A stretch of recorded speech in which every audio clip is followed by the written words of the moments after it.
Hello, good evening. This is Brother Benson, and I'm joined with Makobura and Miguda, where we want to discuss the issues that are unfolding and trending in the Kenyan news. Makobura, how are you doing, sir? Good evening, I'm doing good. I thank God. Labda nyinyi ambayo mko pia na sisi hapa. Mi niko salama.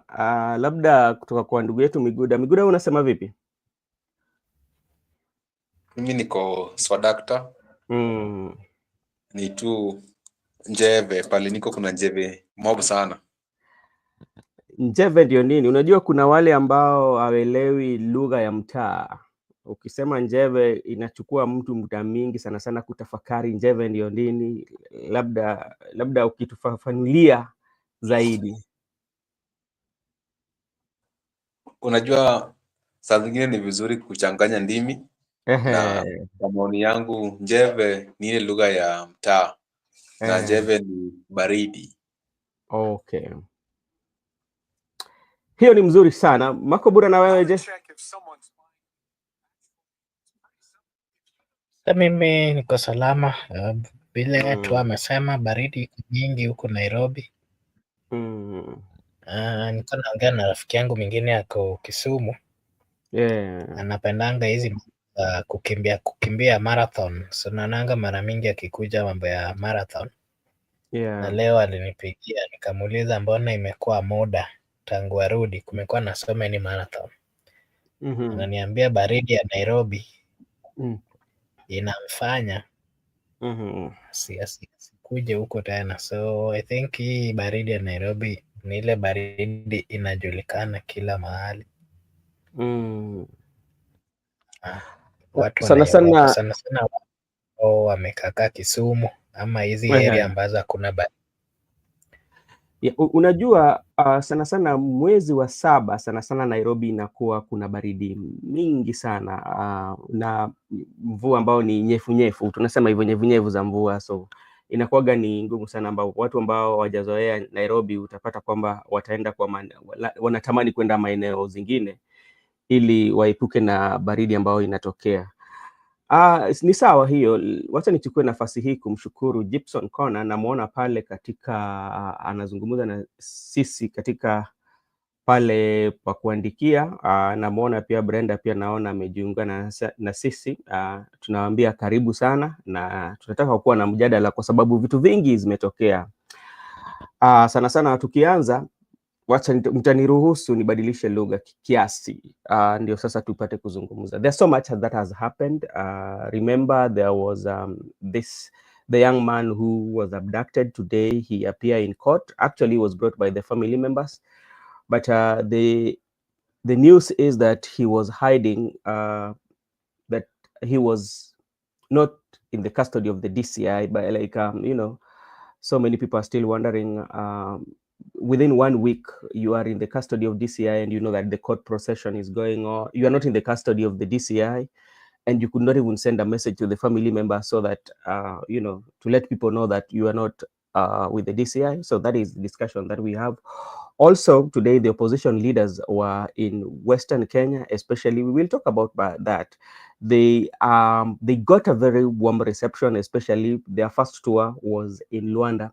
But to begin with, also, when Rigathi Gachagua arrived in Kisumu, he was welcomed by the city manager, by the way, Abala Wanga, and Abala Wanga wished them well, at the airport. So it tells you. And something that we also saw, that was, people thought that if he comes in Kisumu, maybe there will be chaos, but that is not, we did not see that, because when he came through Kisumu, he went through Kisian going to Luanda. He was well received. We did not see anybody even trying to block the road. So that is maturity in politics.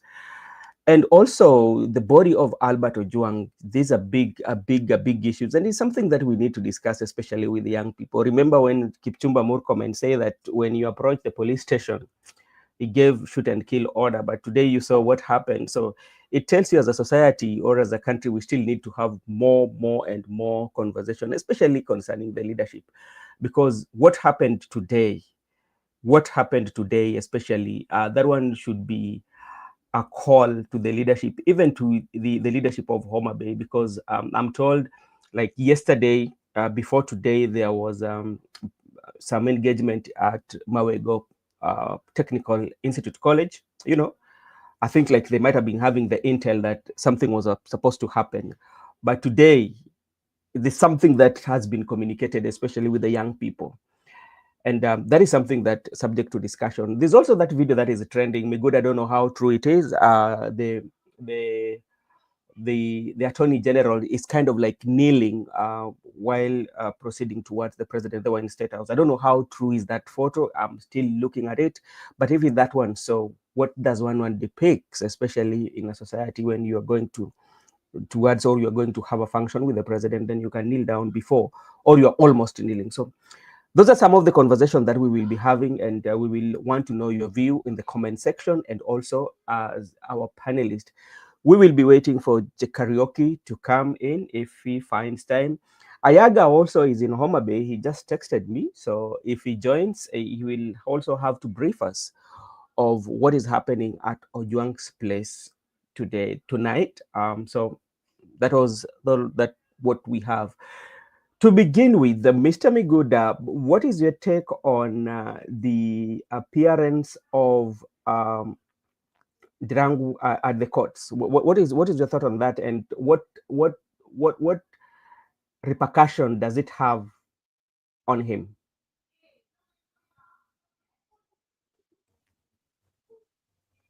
Okay, let me begin by the question you've asked me, although I wanted to highlight your first submission. Okay, go ahead. Okay, let me first highlight your submission, then I can proceed there. You have asked me. You have talked about the political maturity in the Western region, to begin with the Kisumu County, when the proclaimed chief opposition, Rigathi Gachagua, made his way to Western region. Yeah. He was actually received by the city manager.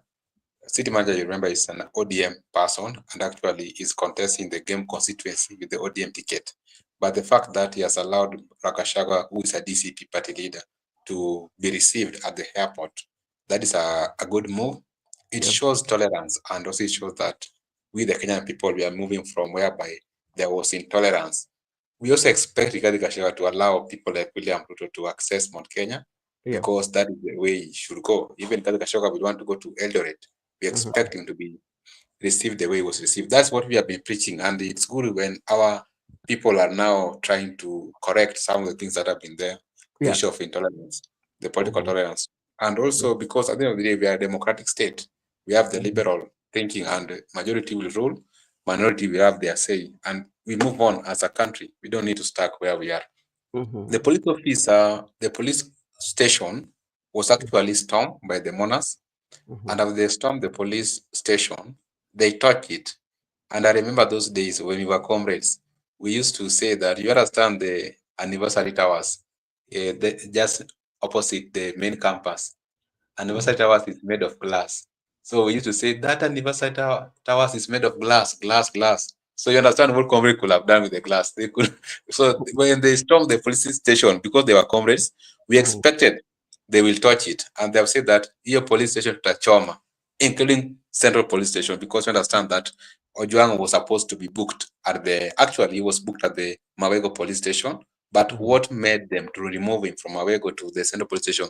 That's why they have to communicate, and I think they have been heard. They have communicated loud. Police officers, next time, you should deal with the criminal at the jurisdiction where you have arrested that person. Now, the issue of the AG.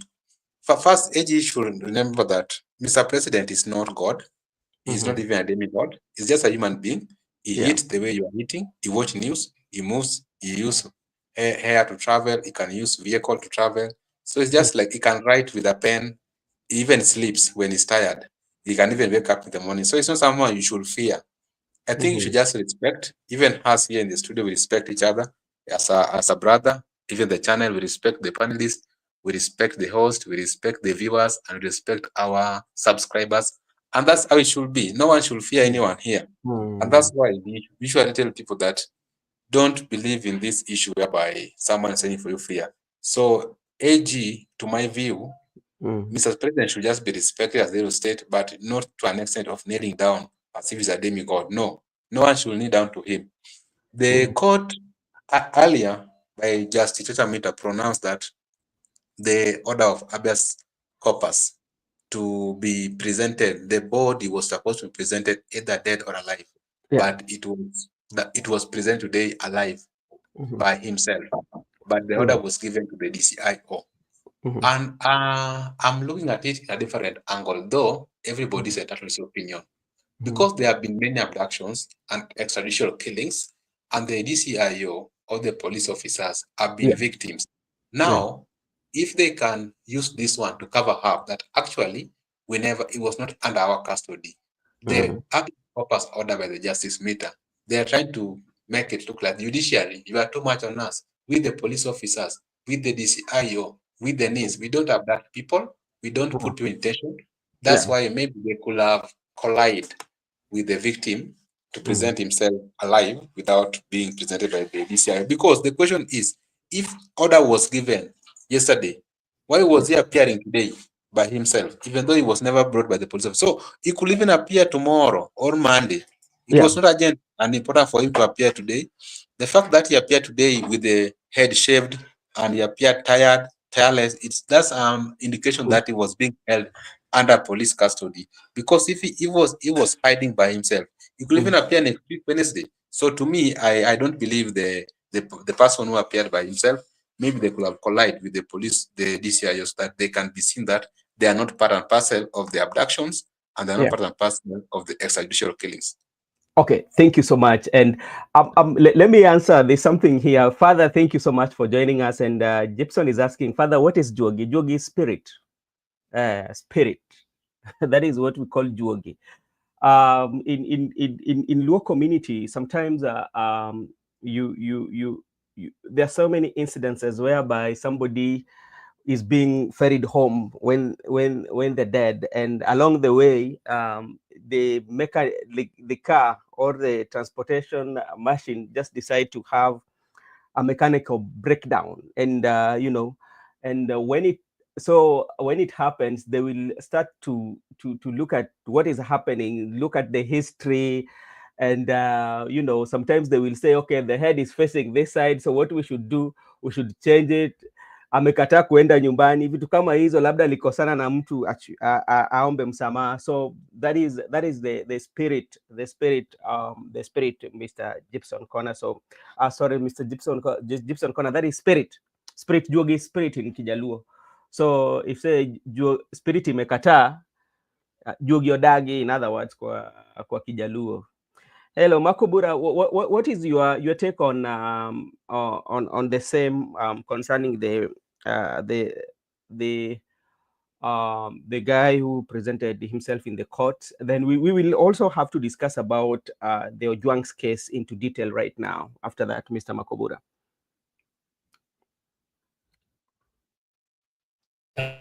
Okay, thank you. Maybe to start with, you spoke about the AG kneeling down before the president. He was almost. If it is true, then whichever. If it is true that happened, also I saw the same video, the same photo. If it is true, then I can tell you we are not safe as a country. If you still have human beings that are still demanding for fellow human beings to kneel down before them, then we need to wake up, because as a country we've come from far. We've gotten to a point where, of course, we do have things to do with religion. Religion has its stake and its a way of doing things. Apart from religion, we are hybrid humans. We are a hybrid Homo sapiens sapiens. So the hybrid in us do not allow us to to go to that extent of kneeling before fellow humans, no matter the position that they hold, whether they are kings or what. I think those are things that we are past as a people. We are not supposed to be doing such kind of things, because when we start doing things like that, especially to people who are elected by the people, then we are not respecting the sovereignty of the people. We are not acknowledging and even respecting the fact that because of the people, those people are holding those particular positions. Yeah. It is the president who is supposed to be bowing before the citizens, not vice versa. So that is so unfortunate. It is one of the things that as a country we need to go against, because it tells you how backward we are, and also it also tells you the character of the leaders that we have, leaders who are not who do not have stand, leaders who can go down on their knees. Similar things. We had never seen such kind of things in Kisumu. You remember when Raila, there were some leaders who would kneel before Raila and ask for forgiveness, and to also just to seek for his support. We've seen similar characters. But the outcome of those, of course, is when these leaders get into positions, they tend to listen to the people they nail to more than the citizens who have given them the opportunity to serve in those particular positions. So it is something we have to condemn, and we should not allow as a country. With the spirits of the Gen Zs, with the spirit of the movement of the youths, we are criticizing by all means, and we are saying such should not happen in this period of times. My take on Ndiragui, is it Ndaragui or Ndiragui? The gentleman who was supposed to, who was alleged, I don't know where the truth is, allegedly paid by the DCI, and then today resurfaced after orders from the judge that he needed to be brought forth, whether dead or alive. Yeah. To me, I can say that I've seen so many people criticizing that the moves of that gentleman. I don't think it is right. It is too early to condemn. It is too early to give reasons that people think. You may not know what really that gentleman went through. You may not know the truth until he comes out and speaks about it. I did see Member of Parliament of Githunguri coming out to say that the gentleman need to apologize. Apologize for who? And it is true, and the DCI is in record that they went looking for him. In this Republic of Kenya, if a DCI comes to you, will you still just sit there and relax and wait for the DCI to continue picking you and to take you to police station? There is a possibility that you might also hit your head in those police stations. So the gentleman was right to fear for his life and to seek for asylum wherever he went. But we wait and hear from him on what really transpired. Because if you looked at the clip when he was brought forth before the courts, he looked like a gentleman who was troubled. He looked like a gentleman who was not at ease. He looked like a gentleman who was suffering. And even if you saw his state of health, it was something that would tell you that even if he was hiding somewhere, then it was not out of his thinking, or it was not out of his wish. That is what I can say. Okay, thank you so much. And I think Joseph is around. I'm seeing he's commenting. Maybe I don't know whether we shared the link on the other group. Okay, this is the and he won't tell the truth. I wish him well. I'm wondering if he saved himself in the hideout. Hey, Mr. Yaga, how are you doing? And just brief us on what is taking place in Homa Bay. Just say hi, cousins. Okay. Makubura, would you mind sharing the link on the group, please? Thank you so much. And one of the things that now we have to look at before we look at the reception that they share it here or in the group. Yeah, I did not share it. So I share here or okay. Okay. Okay. There's something that we need to discuss before we come into the tour that Rigathi Gachagua and the opposition leader had in Kakamega. For me, I think they had a very good reception that we will be talking about. And how does that one change the political landscape, especially in Western Kenya, knowing very well that there has always been a huge chunk of Raila Amolo Odinga support base. And with Rigathi Gachagua and the entire team being in Western Kenya and Kakamega and all the way, it's something that we need to talk about now. Before, let's come to Albert Ojwang, because we know today that Albert Ojwang was airlifted from Nairobi to Kisumu. Then from Kisumu, I think they proceeded all the way to Homa Bay County. Then on the Homa Bay County, when they were just about 1 kilometer, I think, away from reaching the home, they were blocked by the mourners. And the mourners insisted that Albert has to go to the police post where he was booked before he was taken to Nairobi. And the father really pleaded with the people and with the young men over there. And in their plea, as the father was pleading, and they also told the father that I saw some other clips. They told the father, even us, we are in pain.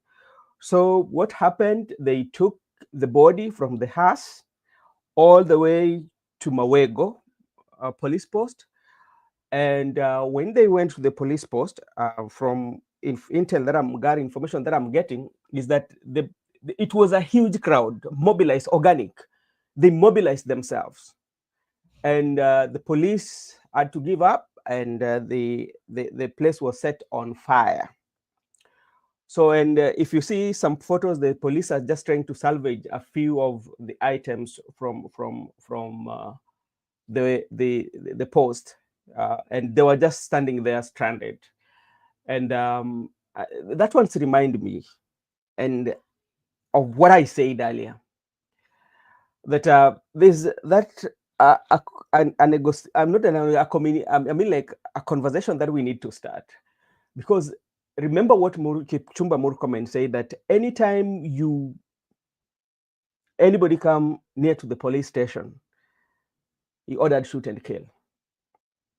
And look at that population, So let's talk about it, and what is the way forward, and how are the police going to handle it, and looking at even during the burial, because the burial is tomorrow.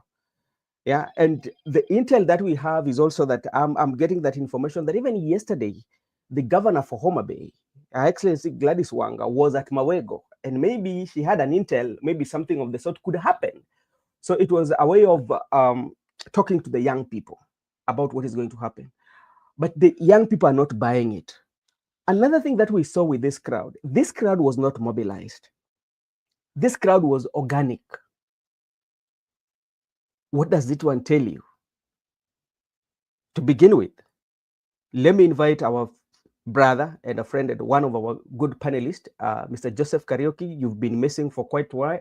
I don't know what has happened, but now, just share with us, what is your thought, especially if you look all what is happening with the Gen Z, the young people, when they took over the body of the late Ojwang Albert and proceeded all the way to the police station at police post at Mawego. And what do they communicating? And the leaders of those areas, are they understanding and saying that, okay, now it is time to talk? Thank you so much. Hi, my brothers. Hi, cousins. Hi, cousins. Sorry. I was a bit busy. Please, sorry. I talked with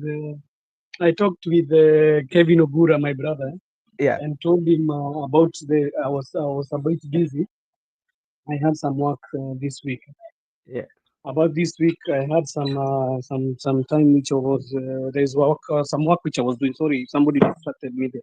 I had some work which I was doing, so I'm very sorry I did not come. I always watch your videos later, and I thank you for always you are coming here with the videos to enlighten people. Okay, you asked some really good questions about today and what happened in Homa Bay. This one is not an isolated incident because these things are happening in Kenya. People are tired of the police force. People are tired, so that's why you see these things are happening. This is not about politics or the so-called things that people are saying that is people being ferried or what? People are tired. That's why you saw those guys. They took the body of Ojwang held up high when they went to the police station and they burnt it.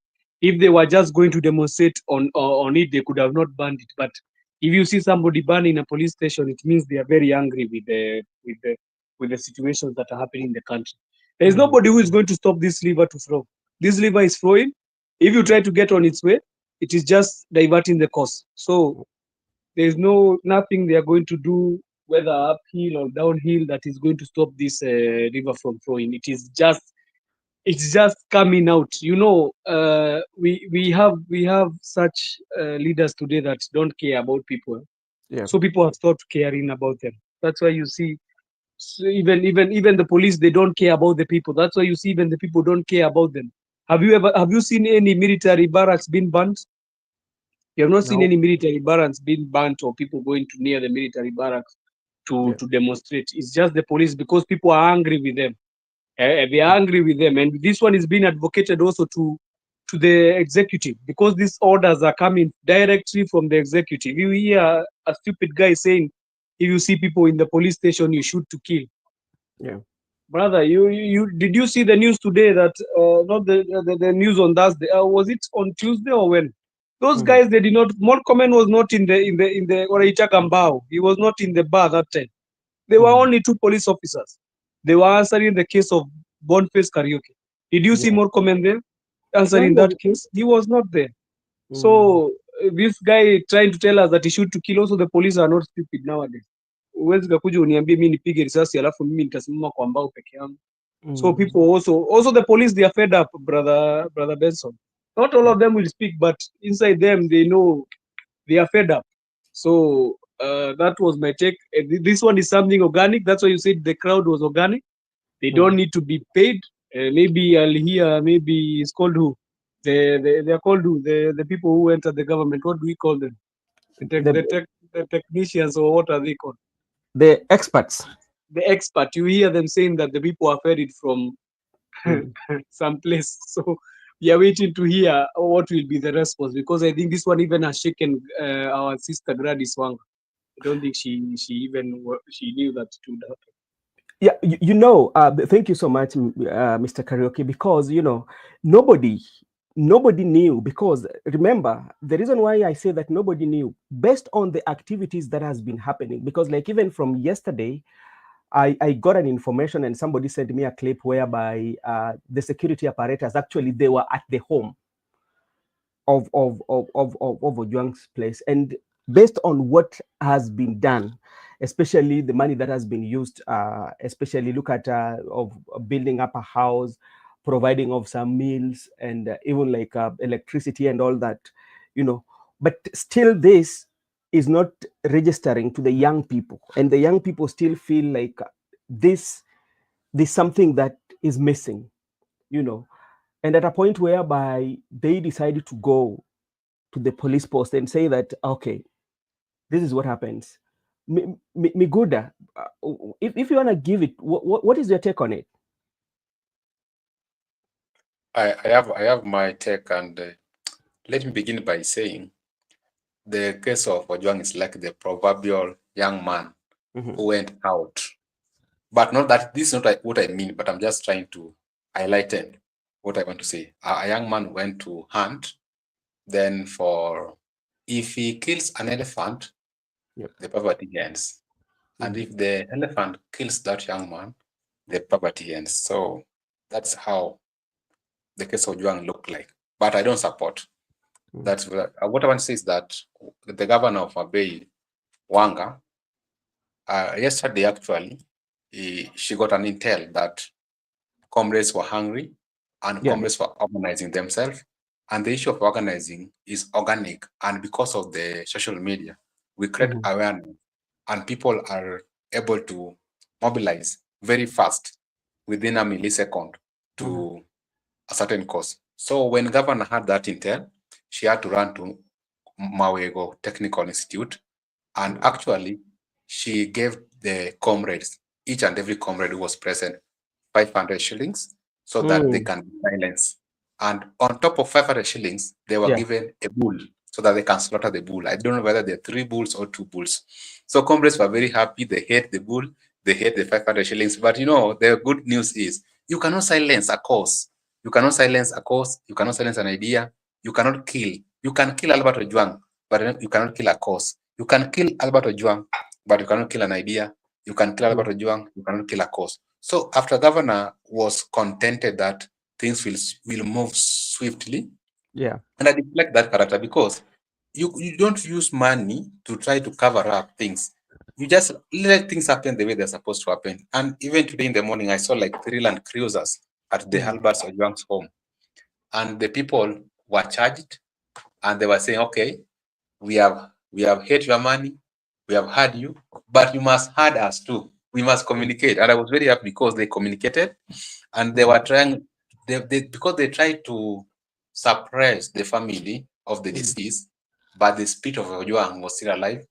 And when they arrived almost to the Mawego, the people had to stop the convoy, and they have to demand for the casket so that they can go and register register Albert Ojwang back at Mawego police station. So when they went there, they were looking for the OB so that they can book him again, because he was booked there actually. Then why were they transporting him from the Mawego to Nairobi? So when they took him there, they said one thing, and I heard them saying, "Tunachoma hii police station." So what the lesson we have to learn here is number one, do not bring things that are unnecessary, like giving people order shoot to kill. How many people can you kill? Like how many people are supposed to be killed today if they were supposed to be killed? And I was happy because police officers understand the people. They have to vanish. They ran away and they came later when people have left. But walichoma. I told you that I was a comrade, and I'm still a comrade, and I'll be a comrade. Once a comrade, always a comrade. What we know with comrades, one thing.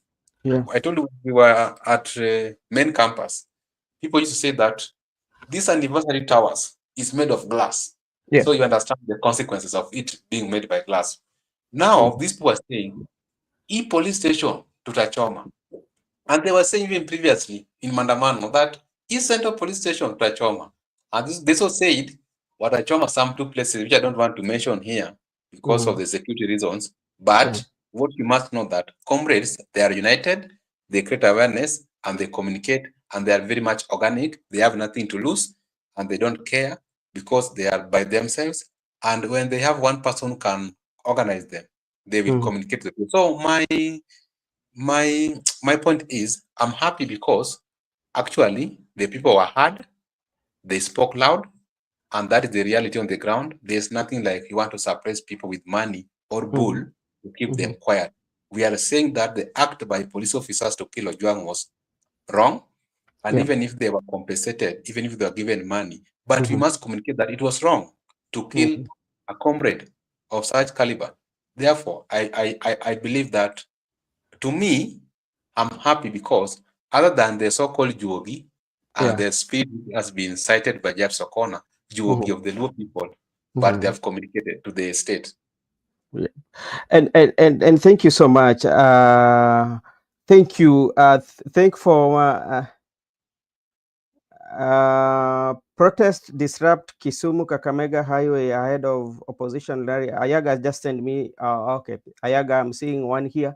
And just Ayaga, maybe you can comment for us because you told us you are in Homa Bay. I don't know at what part of Homa Bay. Homa Bay is quite big. Are you in the towns, or you are in one of the villages or one of the centers that are within Homa Bay County? So just let us know, and if you are near or next to a place vicinity of Ojwang's home, also you can also text us the mood and how the people are.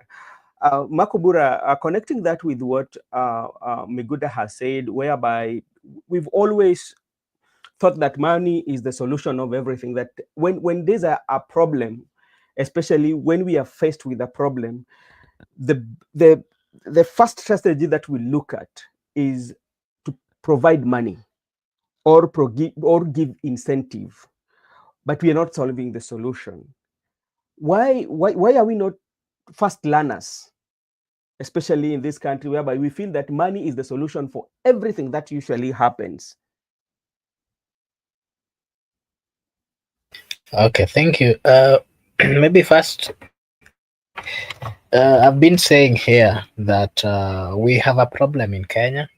Yeah. And part of the problem we have is, of course, caused by the leaders that we have. Mm-hmm. We have leaders, in different dockets within the government. They're being paid by the taxes, money that the people of Kenya are working so hard to get. Mm-hmm. But it's so unfortunate that in whichever sector or in whichever dockets that they are holding, they're not accountable. They are not, they're just there to earn the salary and the money and to use the power they have, but they're not really doing anything positive which can then assist in improving the lives of the people of Kenya. Mm-hmm. I can give you a good example of the NIS. It is a docket that is fully funded, of course, by the monies of the people of Kenya. When it comes to feeding or giving the right information, so that things like management of demonstration, management of looting can be done, we've never seen them do anything positive in terms of averting or giving information that is helpful to the state in matters of avoiding consistent looting, consistent rogue protesters, because these are things which are planned. Of course, most of them are planned within social media. They have the intel, they have everything that it takes to ensure that they get all this information. But what have they been doing? So I think a clarification of that is we've seen quite a number of accusations being directed to the government and the leaders. And some of them are being directed, of course, to even the governor, that it could be they are partly funding the goons and people who are doing interruption. And I think that thing is true, because if the NIS cannot come out to clearly clarify what is happening in matters of planning of demonstration, and to give information which can then assist in avoiding such kind of things, I think the better clarification is that all these things are done by government, and for that reason they do not have the leeway, or they do not have the liberty to expose these kind of things. So, for instance, let me before you continue, let me just ask you, because for the governor of Homa Bay to go to from the videos that we are seeing, for her to attend function at Mawego, maybe they had an intel of what is happening or what will happen, So what could have been the best strategy, especially rather than maybe dishing out money, if it is true that there are some money that were given out? The best strategy, of course, there are so many ways of trying to arrest such kind of movements. One, either you beef the security and ensure that with the presence of security in different positions, the people might have the fear of that heavy presence of security. Number two is having looking at the issue at hand, or the problem at hand, and then trying to console people by telling them that these are the measures you put in place to ensure that such kind of things, such kind of problems do not occur in the near future.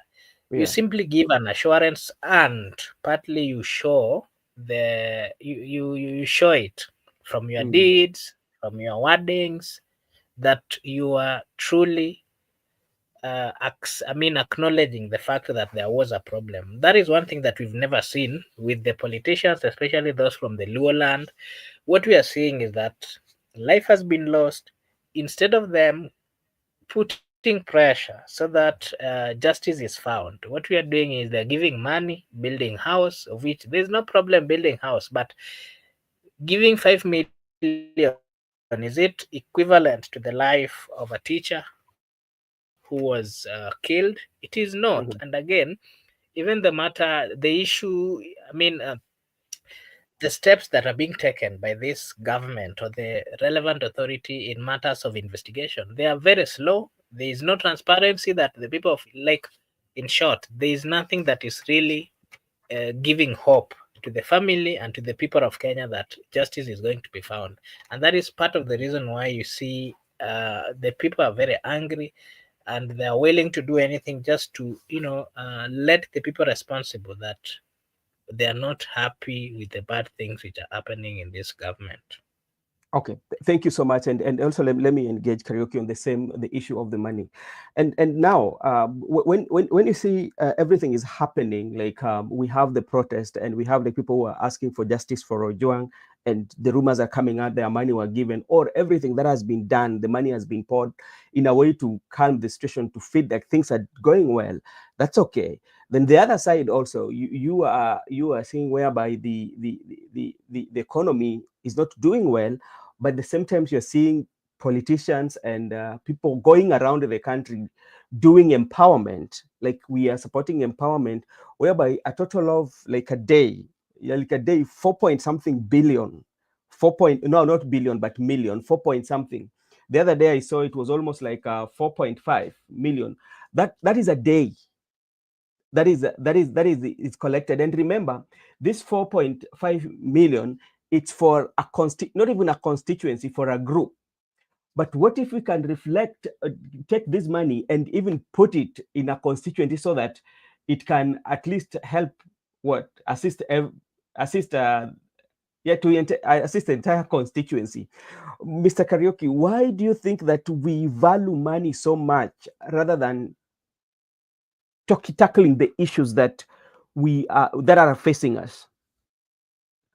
Thank you, brother, for those questions. They're very good questions. And I will start one with why you're seeing money being dished out.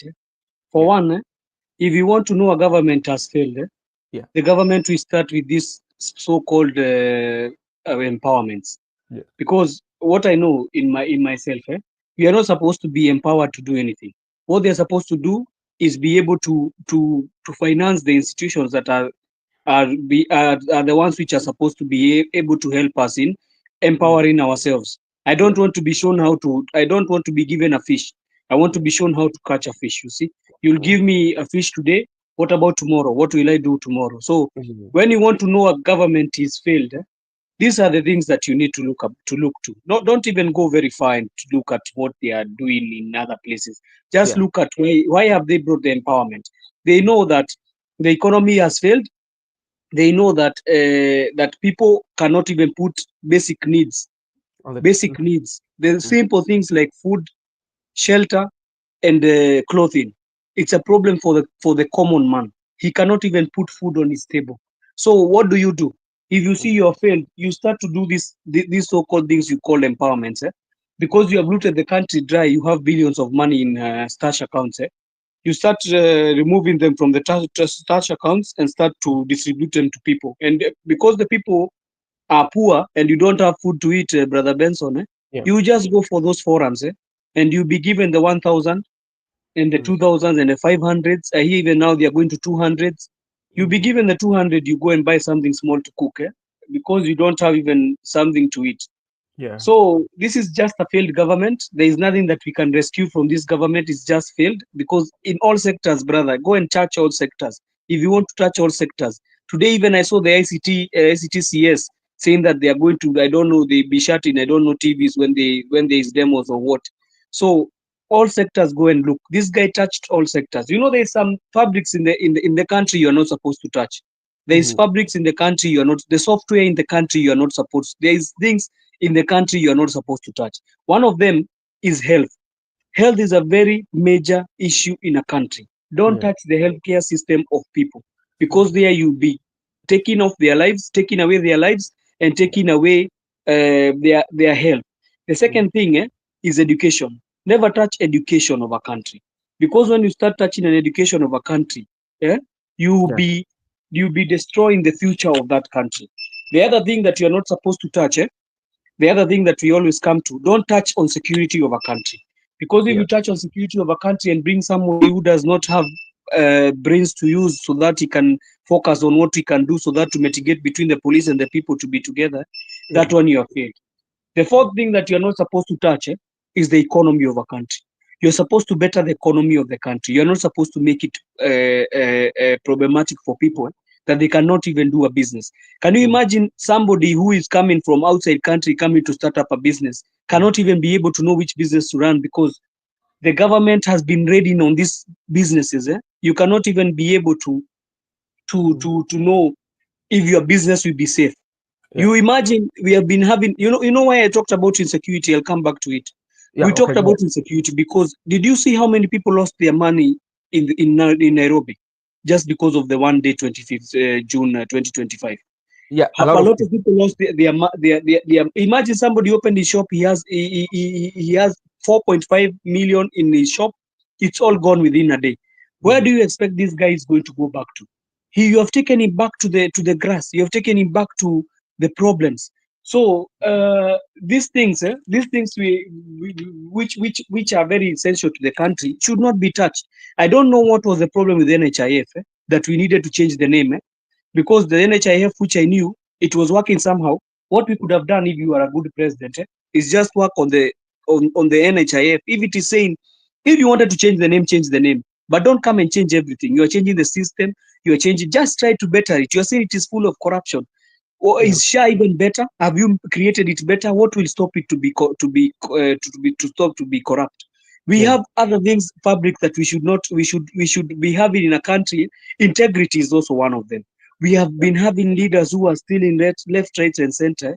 They are stealing the money of people who are. I heard brother Kevin saying, "These are hard-earned money from Kenyans." Do you imagine a person who is waking up in the morning at 5 o'clock, just a mama mboga to go and fetch some items from Marigiti in the morning, and then she comes back, and comes and sells her produce, and you yourself, you take that money, you say it is tax, but you go and you utilize it in your so-called flashy cars, flashy building of the State House. I don't know what happens with the State House, that it needs to be refurbished every now and then. And I don't know the other ones. Even you hear there is a first daughter office. You hear so much crap. So they try to touch with the fabrics of the country. And if you, brother, let me tell you, if you touch with the software of a country, itakuramba vibaya sana. I remember that guy from it's called what?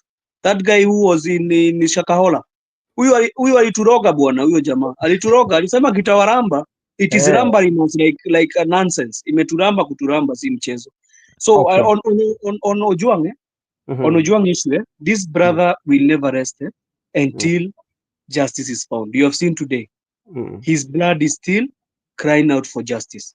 It is crying out, it is crying out, and it will never stop until the real perpetrators are brought to book. So about money, they can give out the money they have and whatever they want, but I'm telling you, tomorrow is his burial. Yeah. Tomorrow will be his burial. I'm telling you, there will be fireworks, brother. Okay. Tomorrow his burial will be fireworks.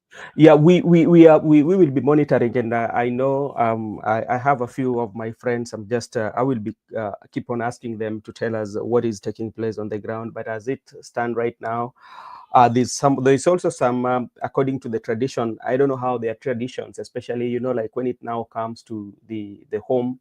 I usually know that when somebody dies outside the home, when they're being brought home, they should not go through the main gate, but they should go by the side of the main gate. I hope Makobura, you know that. Then there's something else that also I saw, especially when he was being taken into the house. He did not come via the door, but he was passed through the window.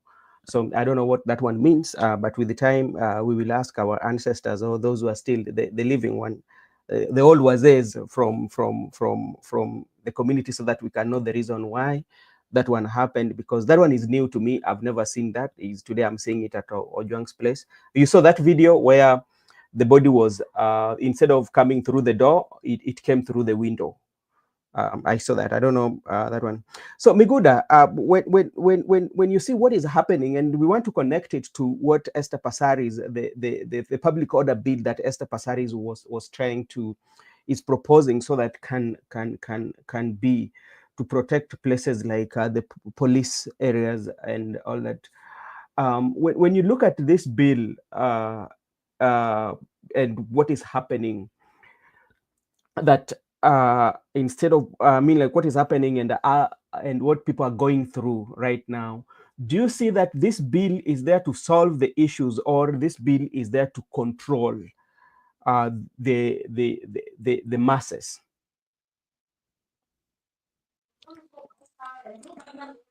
I've asked many times a question that they have been telling us that protected areas, but they have never answered my question. Protected for who?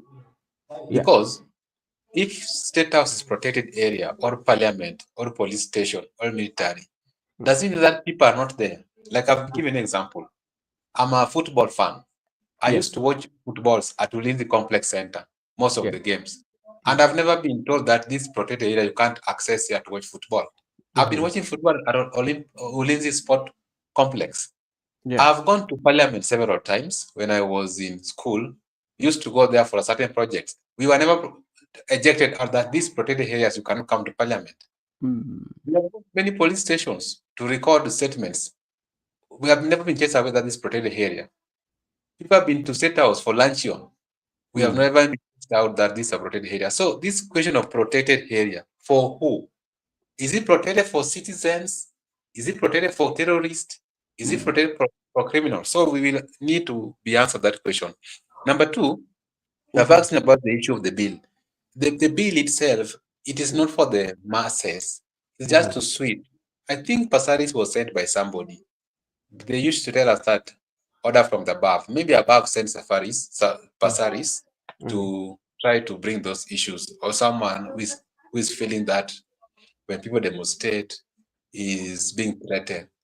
And I don't believe that. The masses are well organized, and the masses are all know. And this issue of someone trying to pick article of the Constitution, which is coming from the Bills of Rights and Fundamental Freedoms, try to amend it. We have said very well that we have not amended our Constitution. We promulgated it on 27 August 2010. To date, nobody has ever amended. No one has amended it. So this issue of trying to regulate a provision of the Constitution with the Act of Parliament, to me, I'm still in my school of thought that number one, the supreme of the law is the Constitution, and that act or whatever is just a subordinate to the Constitution. And there's no way. And even you had people like area MP for Nyakach, Adumo War, was saying that that provision is not cosmetics. And those are ODM loyalists. And I saw also ODM people trying to castigate Pasaris. I believe that whenever we want to make laws as legislatures or as law makers, let us always try to be rational and we reason. Because ideally, when you want to make a law, you make a law for the entire nation. You don't make a law to suit you in office. And let me tell you one thing. The so-called Pasaris who is making this law, and is not going to go, is not going to be re-elected. Why is he making this? Why is she making this law? If I were Pasaris, I should have not amended bring this law. Let me sorry to cut you short. Let me just ask you about she's not going to be elected. Maybe if she knows, maybe from the look of things, she might not make it to the seat next year or the next general election. Why then should she do something that she knows very well that you are creating trouble for those who will be coming in an office? That is one. And if you look at even the history, especially she has been in ODM, and ODM has been protesting on having demos for quite long time in the history of the country. At what point did it ring in her mind that now it is that time for us to regulate what is being offered to us by our constitution, especially when it comes to picketing? I don't want to go deeper, because that one, if you try to look at this perspective, you will give him much airtime. Yeah. You know what happened previously, and you know what has happened to the late Ojwang. Yeah. And you saw some photos of Pasaris. I don't want to delve into it because you understand the Kenyan context, but you know who is Pasaris representing in that bill. You understand. You want to protect a friend of him, a friend of her. You understand. So I believe that is the quarter where this thing is coming from. Okay. She's trying to make it look like an affair between them. But anyway, what I want to say is that if you want to make a law and as a lawmaker, ensure that you bring a bill that actually you have done a research, there's public participation, it can suit everybody. Like there's a bill here which was brought, the AJS, Alternative Justice System. Yeah. When the Alternative Justice System was brought, actually, the people who did public participation, they move across the country. They were in Turkana, they were in the Mar region, they were in the Lake region, they were in Mount Kenya. And that bill was well researched and well resourced. And I know the people who did it. They are not lawmakers, but actually it was surrendered to a certain lawmaker to present it to Parliament. So such bills, why do you discuss like alternative justice system, whereby we believe that most of the cases are being handled outside the court? Like most of the cases are being handled by elders, pastors, chiefs at that level. Why do we spend so much time going to court? And almost 85% of the cases are being handled outside the court. So when they brought that issue of the alternative justice system, it was adopted. You can use negotiation, you can use arbitration, you can use mediation, or you can use reconciliation without involvement of the court process. To me, that is something that makes sense in a society whereby most of people do not have capacity to hire advocates. Most of the people don't have that capacity to even pay those advocates, or they don't have that time to spend in court, or they don't have that process to understand. So they can sort it outside through those means. That one, it makes sense. But this issue of you coming to the public that you want to regulate Bill of Right by one, people should issue notice. Of course, we have been notified the police officer. But what makes me sad is that you must present yourself that I'm so and so, I want to demonstrate. It's like you want to make it a one-man show. It is not a one-man show. It's each and every person has a right. Not that Makobura has a right or Kariuki has a right. Now Kariuki and Makobura are going to notify the police. No, anybody can just notify the police officer. Number two, she's trying to say that you must identify the rules you want to follow, and you also must ensure that you don't go to protected areas. What if one day lawmakers decide to demonstrate inside parliament? What will you do? They have been demonstrating before. You have received. That's a very good question, my brother. Oh. By the way, Miguda, now, does it mean that by asking that question before I come into Makobura, does it mean that now when she proposed such bill, it means that the lawmakers and anybody in the leadership or any other area should not protest apart from the people who are not in the leadership? What if they are protesting? Should they say that, okay, now we are coming out 100 meters away from the protected area, now we can protest? That's why I told you that sometimes we need to be reasoned as leaders or as lawmakers, because we are not here to make fun or to please our friends. We are here for the sake of the state and to represent the state, whereby we need to be serious even in the committees of the houses. We need to be serious even in the time we want to bring bills in parliament. It's not a show whereby people are coming to show off how much they know, how much they can frustrate the people. Because we have asked a very significant question. What if they want to protest? Do they come out maybe 100 meters, or do they go and fight police? So sometimes these things, they can happen drastically. Or maybe I can board a matter too, then I've been frustrated by police officers on the traffic. I can just decide to protest immediately. Do I have time to go and notify the police officer at the police station? Do I have time to go and say, okay, I want to protest at 200 meters? No, I can just decide to protest with my fellow people who are on the board of the matter too. So sometimes these things were deliberate in the consideration that each and every person has a right to demonstrate, picket, and assembly. Because you can even assemble tomorrow, anywhere, anytime. So, but we have been very clear. What we don't want to tell is that we know that there are those people who are not demonstrators. They are goons, and there are those who are criminals. They should just arrest them and take them through due process. But for the peaceful protesters, they should leave them alone. Okay, thank you. Excuse me, Brother Manson, I need to be clarified something. As we continue the debate, I need to ask the question: are they bringing a new bill, or they are amending a bill which is already there? No, you remember this bill, the same as this was brought in last year, especially the 2023 by CS Ruku, when the the Azimio were protesting, and it was also regulating the protests. Especially, it was a public order. But now, Esther Passaris again is coming with it. Like it was rejected the other time, and now it's something that is being brought back to the parliament again, so that they can discuss. But if you look at the way she even some of the proposals that she's making, that one, and even the protesters should not exceed 200. And another thing that also happens, that the people who are organizers of those protests also should always be known. So look at a situation whereby, like, you want this thing is affecting the whole country. Let's say it's something that is affecting is an issue that the country is facing, the whole country. How do you tell only 200, not exceeding 200 people to go and protest?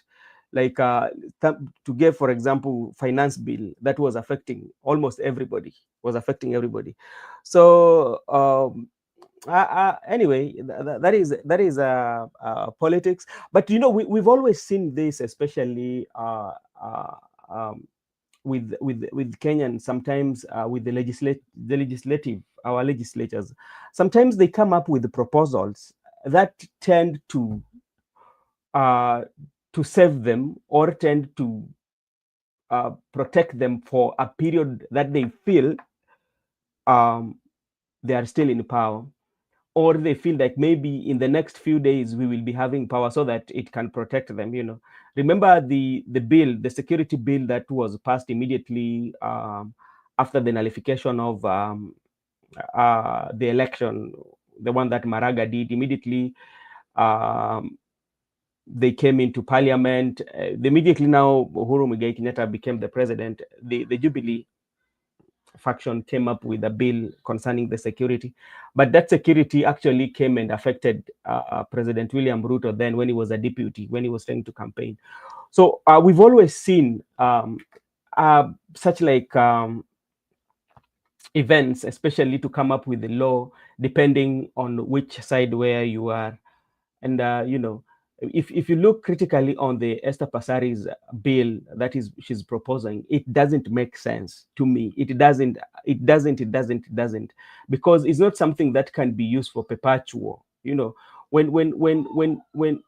you are bringing a bill, make a bill that will be favorable for you, even for you and your enemies, political enemies. You don't just bring a bill that is going to favor you for a moment, or a bill that is favoring somebody for a moment, but you don't look at what if the things change. Because remember, she has been a member of ODM, but then the ODM, especially in the conjunction with Azimio, have been protesting. And even you can have some videos going around whereby during the protest, one of the places that they were supposed to be visit was supposed to be the State House, and take your victory that was stolen away from you. So when during those days it was right, but now it is wrong, And I think it is a situation whereby we are not kind of like looking at what are the issues that are making people to go on street or to protest. What are the issues? But with us, we are looking on how can we stop people from protesting, But you want to protest. I mean, you want to manage social issues with the constitution, which I don't think can work. That would be my take. Makobura, what do you say about the bill, and if you see what happened today with Okay, I gave my comments yesterday, but I'll repeat again on the same matter. Mm-hmm. And this bill reminds me of if you remember those times of BBI, when the current president had a problem. He was not really in good terms with the former president, and they used to have their own say. They used to have their own way of thinking and way of doing things. And again, if you remember, when Murkomen was still, before he was removed as the majority leader, the kind of stance that he used to have, how he used to be very vocal, speaking about the injustices, speaking about the deaths which were happening in presence of the police officers. at some point even cried and even shed tears, at the Senate. And then today, he's the people who are trying to curtail the movement of the people. He's the person who is trying to, stop people from coming out to speak about the bad things the government is speaking. And that then reminded me of the kind of greed we have in our leadership, the kind of insensitive human beings. We have leaders who do not care about others. We have leaders who are very insensitive. We have leaders who are very greed, to an extent that what matters to them is what they are getting, whatever they're getting. What matters to them is, the amount of money that they are having. And I want to say this, we are going to change this nation. I want to assure you of one thing. I'm assuring you this as a Kenyan youth, a youth who believes that we've come from far. And I'm speaking as an citizen. I have that. The Constitution guarantees me to speak. We are going to change this nation. This nation has to change.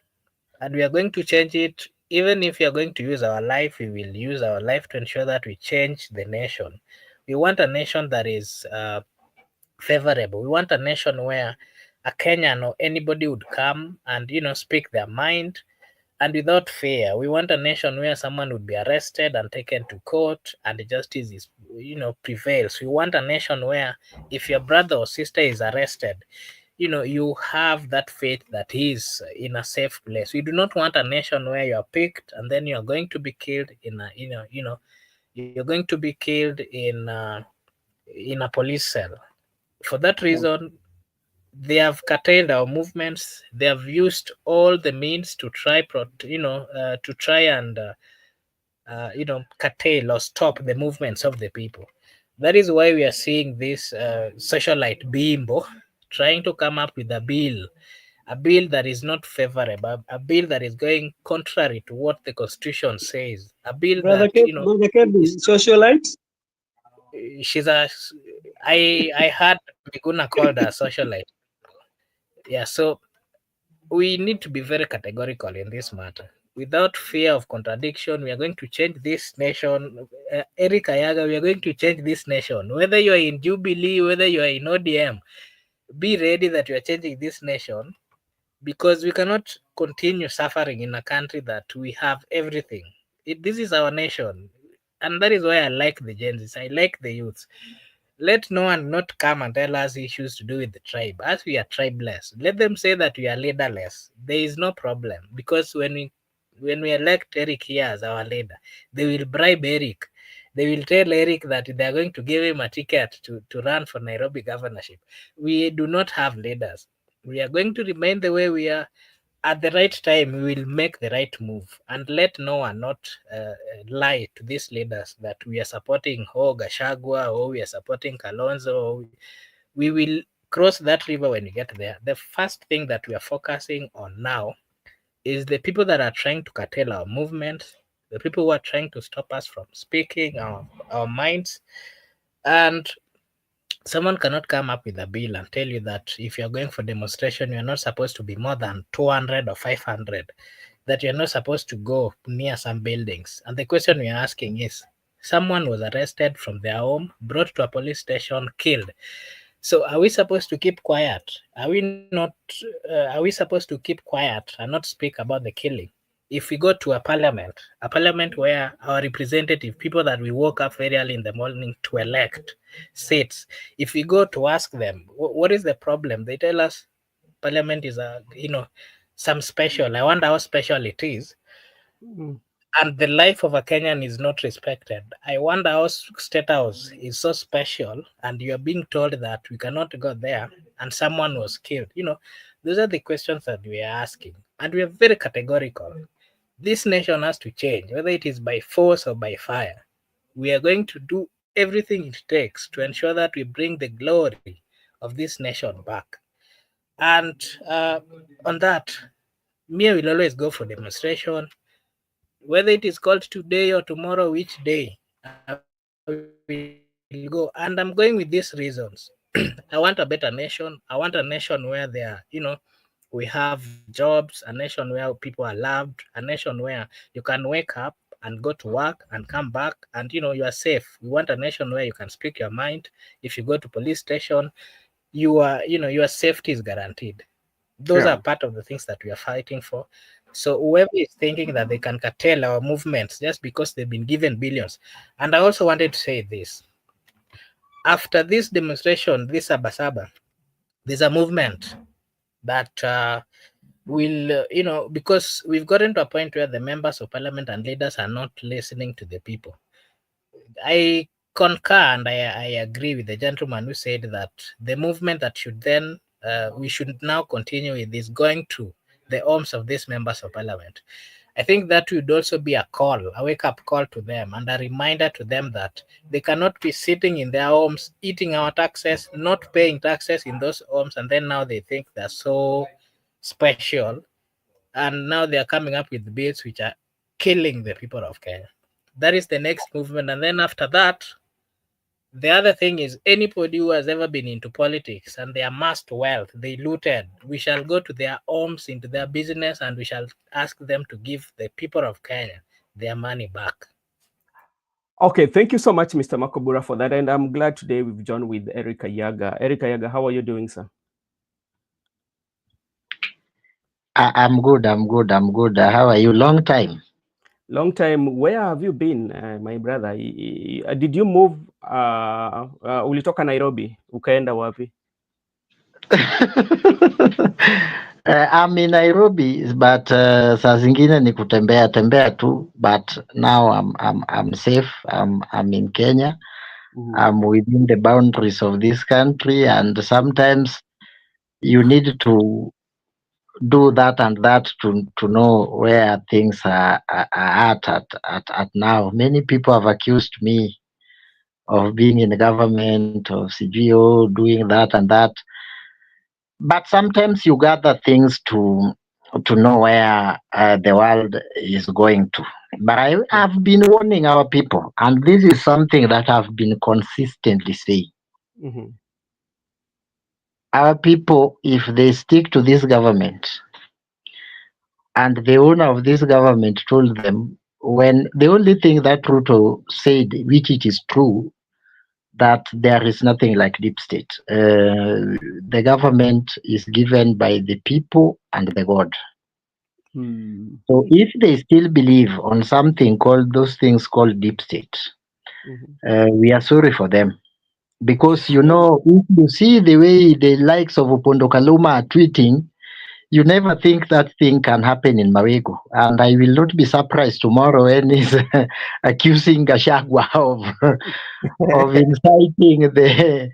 Gachagua is in West Brother Eric, we are asking, is it deep state or deep stick?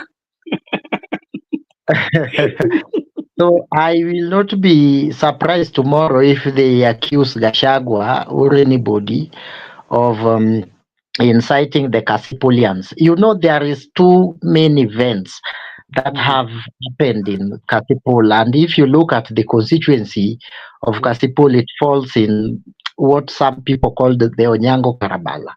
That is the politics in Homa Bay that many people don't want to speak to and speak about, but it is true.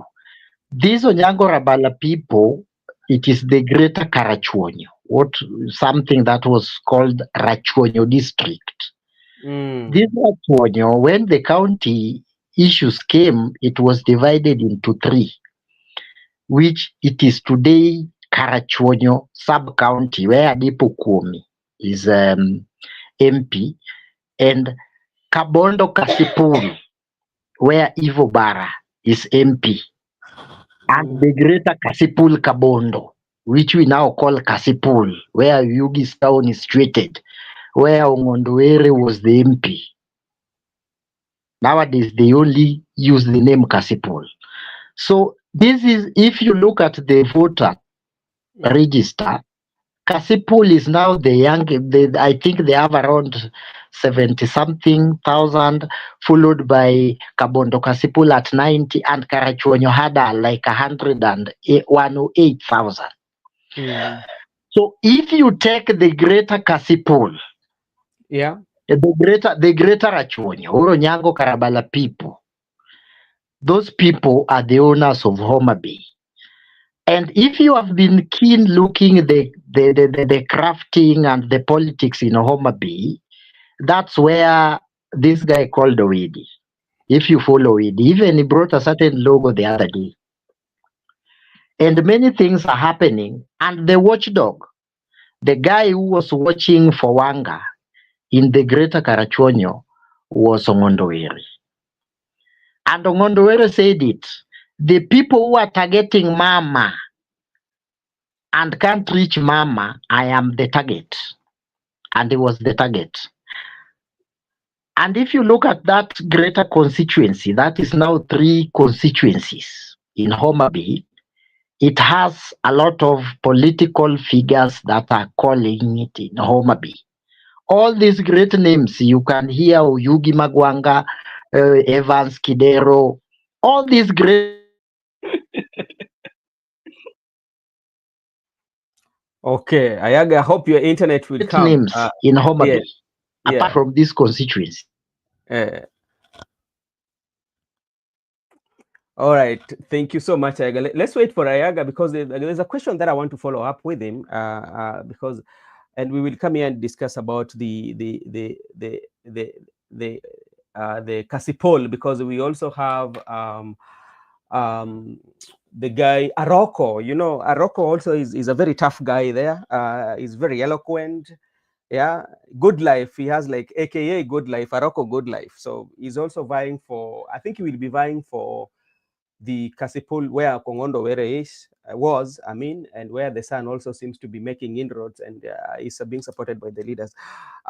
Maybe if we will be waiting for Ayaga to come back, and maybe Makobura, I hope you are still there. Let's jump and look at what is happening in Western Kenya, especially with Rigathi Gachagua. And the reception, especially that started in the town of Luanda. And if you look at Luanda, Luanda is a very interesting place, if to say, because I don't know whether any of you have visited Luanda. I've been to that place, because when you're coming all the way from Kisumu, let's say you'll come to Maseno. From Maseno, you'll be in Luanda. Then if you leave Luanda, going down, you will go to Gem-Yala, or you go to the other side, it will be going to Vihiga, the Vihiga County. Then it's like a border market where you find the Luo community and you find the Bunyore. Yeah, so it is kind of like a border market. And what is so interesting today about Luanda, today was the market day. So which means it was a very good calculative move, especially with opposition leaders, to talk to people who are coming from different background, and for sure they nailed it. And something that we also have to agree, and I've always said this, as a media, we give each and every person coverage, and we talk about each and every person based on what they've done. And there's something that I always say here, in all the united opposition, there's something that you will not take away from Rigathi Gachagua. Rigathi Gachagua is one of those leaders, opposition leaders, who knows how to read the mood of the ground. And he knows what to say and what to deliver at that particular moment. To be very sincere, of all the leaders who are there, I found Rigathi was really connecting with the crowd and the responses, on and what to hit. So let me begin with you, Karaoke. I hope you followed the journey or the campaigns of the Western by Rigathi Gachagua. When you look at what happened in Luanda, what did you pick from the rally? Yeah, thank you. Brother there threw some words which made me happy. Cabonyo, something. He was throwing some. You need to give me some words. We are going to rename our place there in my place. We are going to rename the cities. Ayaga is a historian. He will have to come back and tell us history. He's a Nairobian together with a historian. Yeah, I saw, and he has a very contagious smile also. So, brother, so today was a very tough day, and also a very fun day. You saw, I did not think that Matiang'i angenguruma vile alinguruma. He was alipigwa chabi akaguruma bwana. I think him and akikakaa na Gachagua ataanza kuguruma kabisa. Gachagua. Gachagua is a different breed of politicians, which are shaking the Kenyan nation, because we have never seen somebody who can come broad like that and fight a government which is in power. And that's why you saw he was receiving so much reception in Kakamega and Vihiga.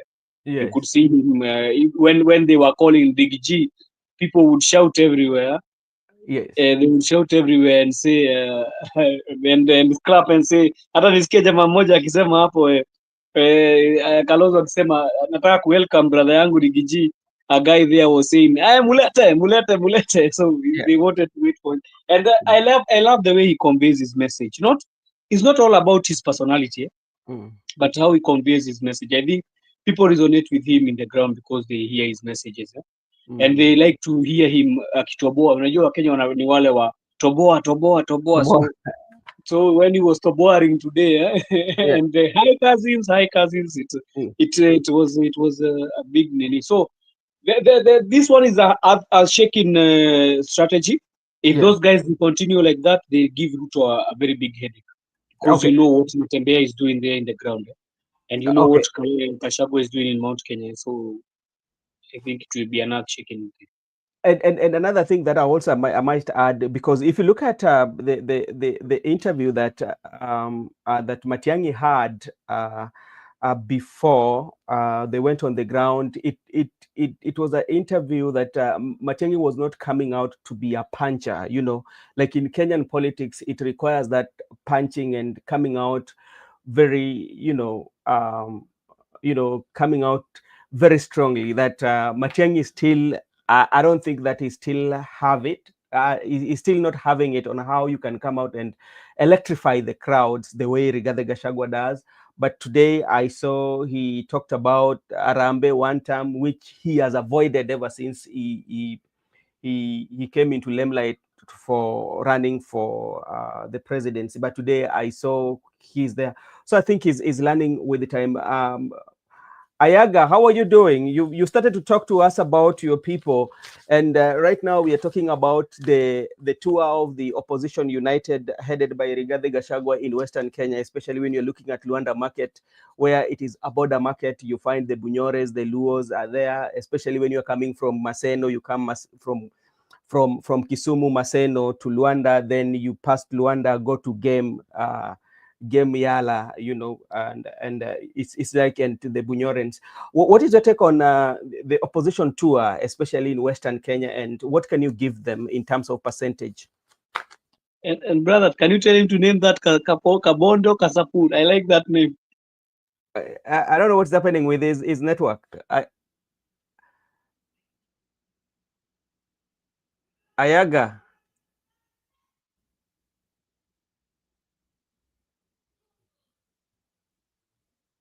Oh, Makobura.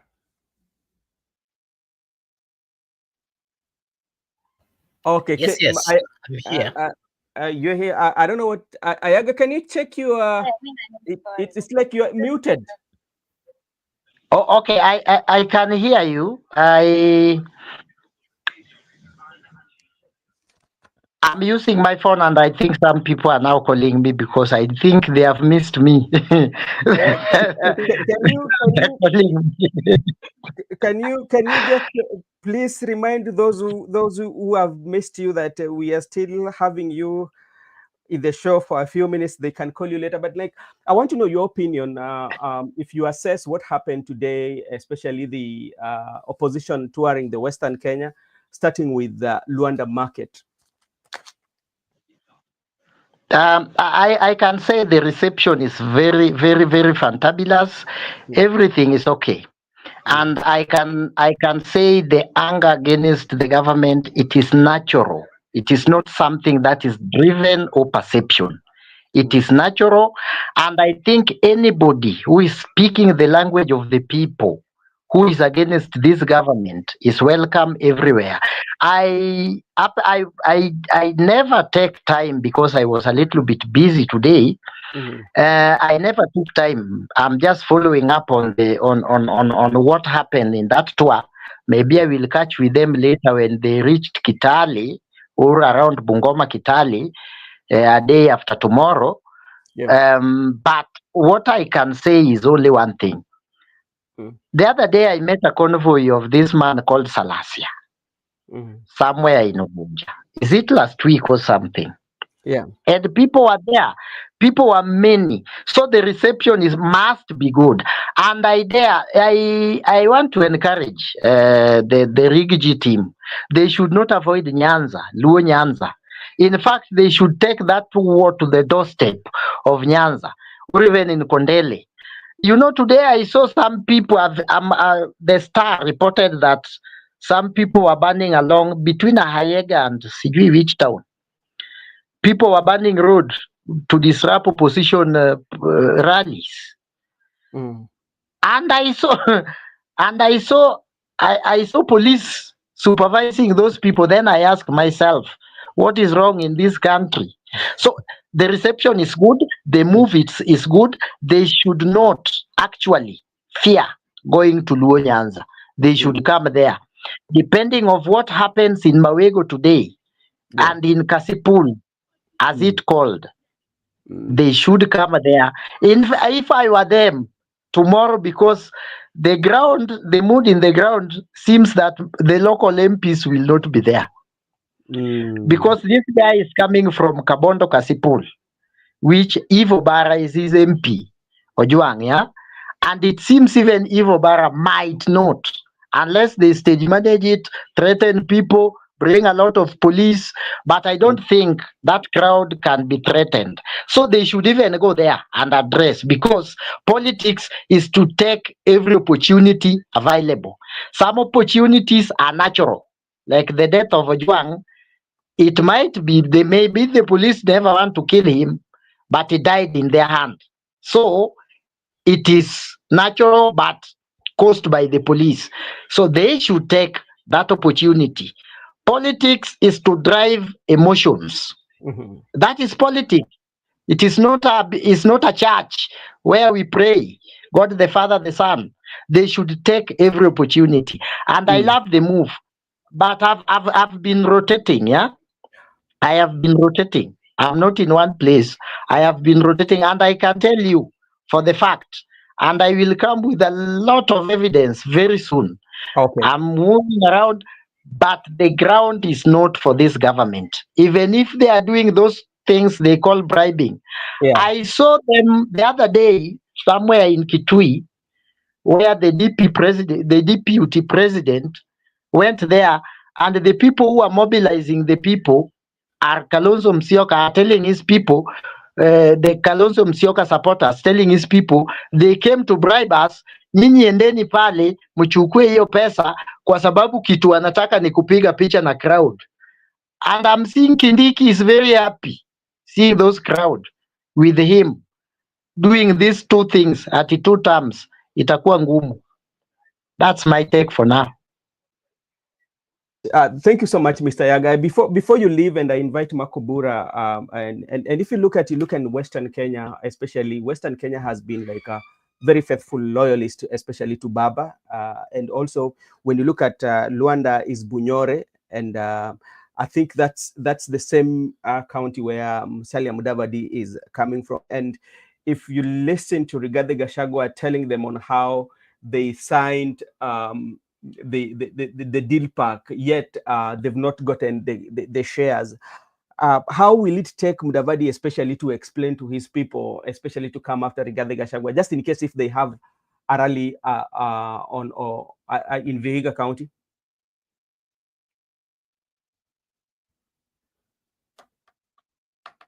Ayaga Menda.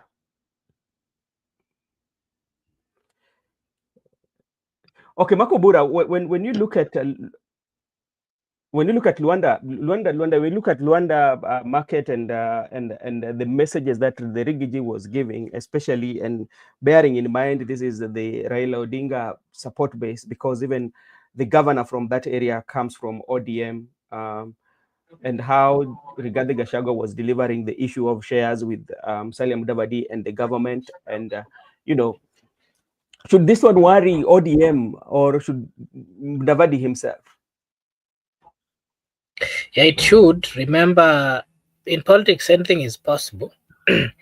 And again, in politics, you cannot say that your opponent is not worthy. Anybody is worthy in politics. What really matters is the tactic that they use. And I can tell you that any politician currently, especially those vying for the position of presidency, I know they're quite perturbed. They are quite worried about the coming in of Rigathi Gachagua, because he's coming up with a force that is not easy for them to just accept. Yeah, so what I can say is that whether Raila Amolo Odinga, whether Moses Masika Wetangula, whether Mudavadi, they should be seriously worried, because again, I think what is also happening is that the politics of the Republic of Kenya is changing, and the way it is being played, it is changing.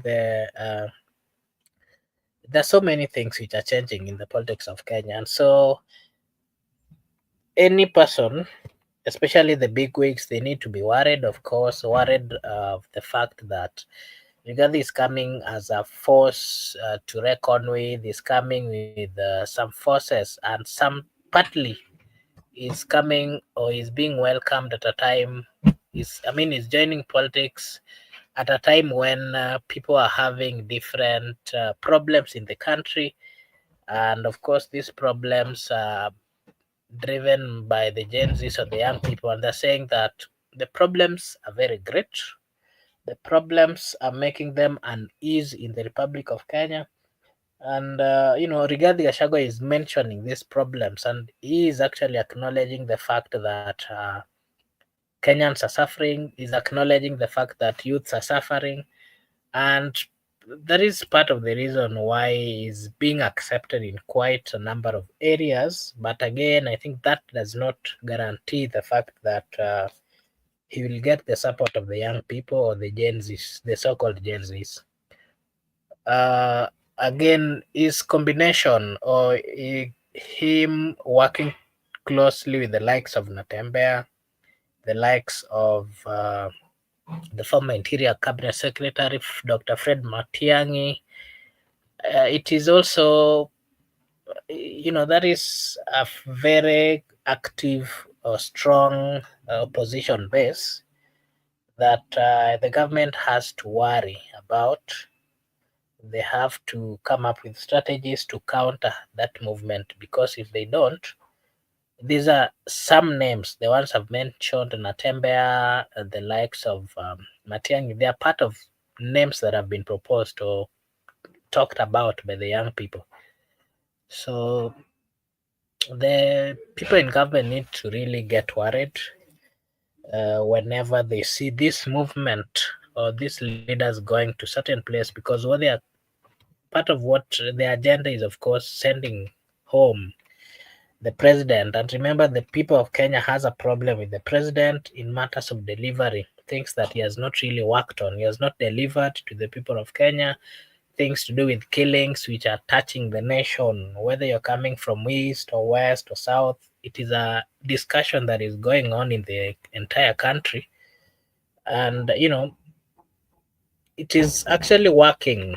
It is the opposition side are taking that advantage, and they're making sure that they use whatever the challenges that the people are going through to, attack the leaders in government. And that is something that they have to worry about. Joseph, I'll also give you a chance to give your take, and then after that, I'll invite again Eric Ayaga to give us his narration of what you think about the Western politics. Before you come in, Joseph, allow me to acknowledge the presence of Silas Odhiambo at the comment section. Thank you so much, Silus. Allow me to also acknowledge the presence of Annie at the comment section. Thank you so much, Annie, for finding time to join us. And if you're watching, this is Brother Benson Media Here we say your opinion counts. If you're watching for the first time, kindly just like and subscribe to the channel. It is a way of supporting us. Na sisi hapa tutashukuru. Joseph, what do you have to say about, before I invite Eric, about the politics of the opposition side on attacking the government, and what is it that is making them more popular at this particular time? Yeah, brother, thank you for some of the questions, those questions you have asked. What is making the opposition popular is because Ruto has been catching on goals. He has been catching on goals all the time. So that is making the opposition even popular. They are not even struggling to go, and they are not even struggling. Already they are finding the playing ground there. Wanapata iko 2-0, the game wanaipata ikiwa 2-0, kwingine wanaipata ikiwa 5-0. Now in Mount Kenya wanaipata ikiwa 5-0. So you don't need even to struggle to do so much campaign. You just come and tell the people, hi cousins, hi cousin, musangarire, musangarire. So then you tell people like that, they just get happy and they know. You just tell them one term, colors. No did so much ati tunaongea because already Ruto is catching on goals all the time. Ameshinda akijipiga kitu kila wakati, and we are not going to give him a chance. So Western politics, I don't know so much about them, but I can see like Natembeya is maneuvering, ana maneuver huko. It's like he's trying to maneuver, and I think he's resonating with the people because we had two leaders who is one Musalia Mudavadi and Wetangula is like walienda wakakula. We were told that wakati unakula una make sure umenyamaza. So wakati unakula you have table manners, you keep quiet. So I thought those two guys, they went and started eating, so they have kept quiet. So that's why you see people are taking over the Western politics. That's why you see people like akina Natembeya, and I don't even see Natembeya hata simuoni akisimama governor next election. I see him is going to go to national politics. He's in county, but I see him. Maybe if he refuses, that's another case. But I see him going to national politics. I don't know so much about Western politics. Western, they have been voting for Raila for quite a while. So we are going to see with the turn of events, there is people you need convincing, like Western. You need to convince them. That's why even I tell Akina Gachagua, stop being so much in the opposition. I'm telling them, stop being so much in the places already you have won the majority. There is places, Kevin, Kevo, kuna places where unajua already ni kama wamechukua, si ndio? In Mount Kenya, already they have taken. No, there is no need for doing too much campaign. It's good to be going there, but we need to work on some of the many areas like Akina Coast, like Akina Western. Hata in Nyanza, we need to come also wafanye their campaigns huko Turkana, huko North Rift, and North Rift na South Rift na huko kwingine Northeastern. So for Western politics, I saw today they were welcomed. People are, unajua watu wanapenda vile nilikuwa naambia brother Benson hapa. Wakenya wanapenda toboa. They like toboa. So they like to hear so much when the politicians are shaming other guys, or they like to hear when a politician is fighting. Let me tell you, brother Kevin, anytime you have a government that is in place, the government will always be losing votes when we are nearing the elections. You know why? Because they are the government in power. Every time you find a government or a presidential aspirant who is going for an election, if he has not been doing the will of the people, you'll find them that they are losing. That's what you saw with Biden. Biden was an incumbent. What happened? The person who we started supporting, who is Kamala, after he left, he said he's not going to be in the election in 2020. I think it was 2024. Yeah, the person he was saying he's going to support Kamala Harris. Alianguka flat, he fell down flat. Sijaiona mtu akiwa ameshindwa election hivyo in US. Zilikuwa zimeachana na some colleges. So when you are trying to defend the government of the day is very hard. I think also hiyo kitu ilikula Raila sana in 2022 because he was defending a government that was of the day, and all the time people think about the government, they always say hii serikali imetusumbua, imetufanya nini. So they are always very adamant in supporting a government of the day who has not even performed. And so far, Ruto is the worst president within performance. Was what I've seen with the statistics. I don't know if they are right, but for my eyes to see, or for my eyes, or what I know, I can say it is the truth, because I think he has been the worst performing president for quite a while. He's saying that he needs to be given, I don't know how many years, so that he can perform. I don't trust that, because there is presidents who have come and they started within 2 years, walikuwa wamesha kick in. Kama Kibaki, they came with the free primary and it kicked in. So this is not about even giving him chance.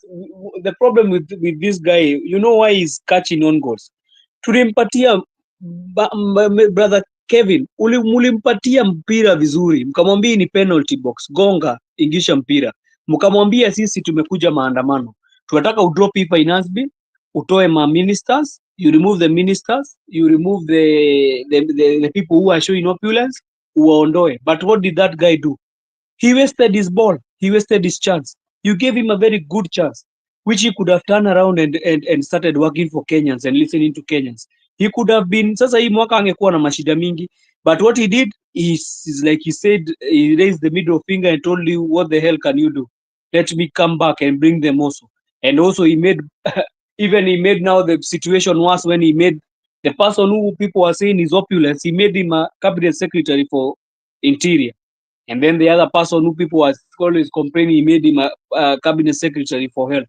So hizi ni handball anashinda akishika pale kwa penalty box. So let's not expect anything from him, because he was given chance, he refused to redeem himself. So there's no more chance we are giving him, because already the chance he was given, he wasted.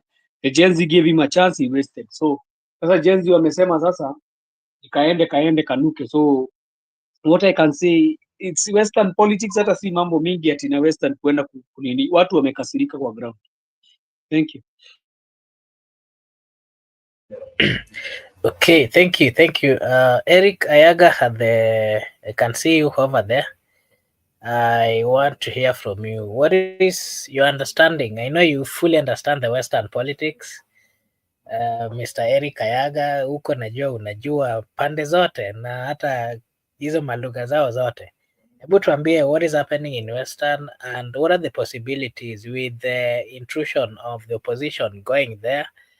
Remember, western has been restless in matters of politics for quite a number of time, and ni nini? What is your take? What do you think is going to happen this time round, and how is that going to affect the national politics in Kenya and even the operations of the government? Remember, the two leaders, the speaker and the prime cabinet secretary, is coming from that region, but we are seeing, the intrusion of the opposition coming up with a different style of politics, and it seems like they're being embraced.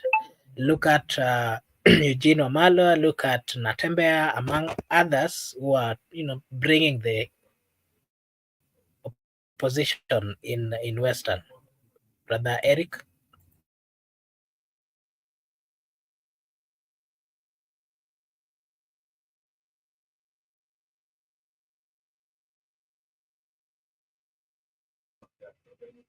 Eric, I can't hear you. I don't know whether you are speaking.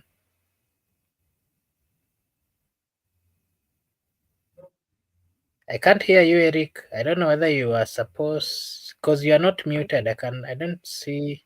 Abondo Kanyas Kasapul. Open your unmute your mic.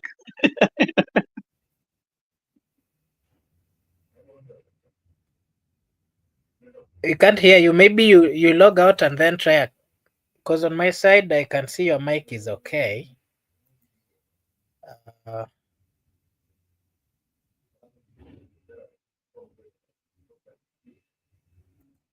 my side, I can see his mic is okay. So maybe call or something. Yeah. So So to our viewers, this is Brother Benson Media, and here we are just trying to talk about the politics of the Republic of Kenya, and we're just trying to give our views. Tuone vile mambo inaenda Kenya. Allow me to read some few comments here.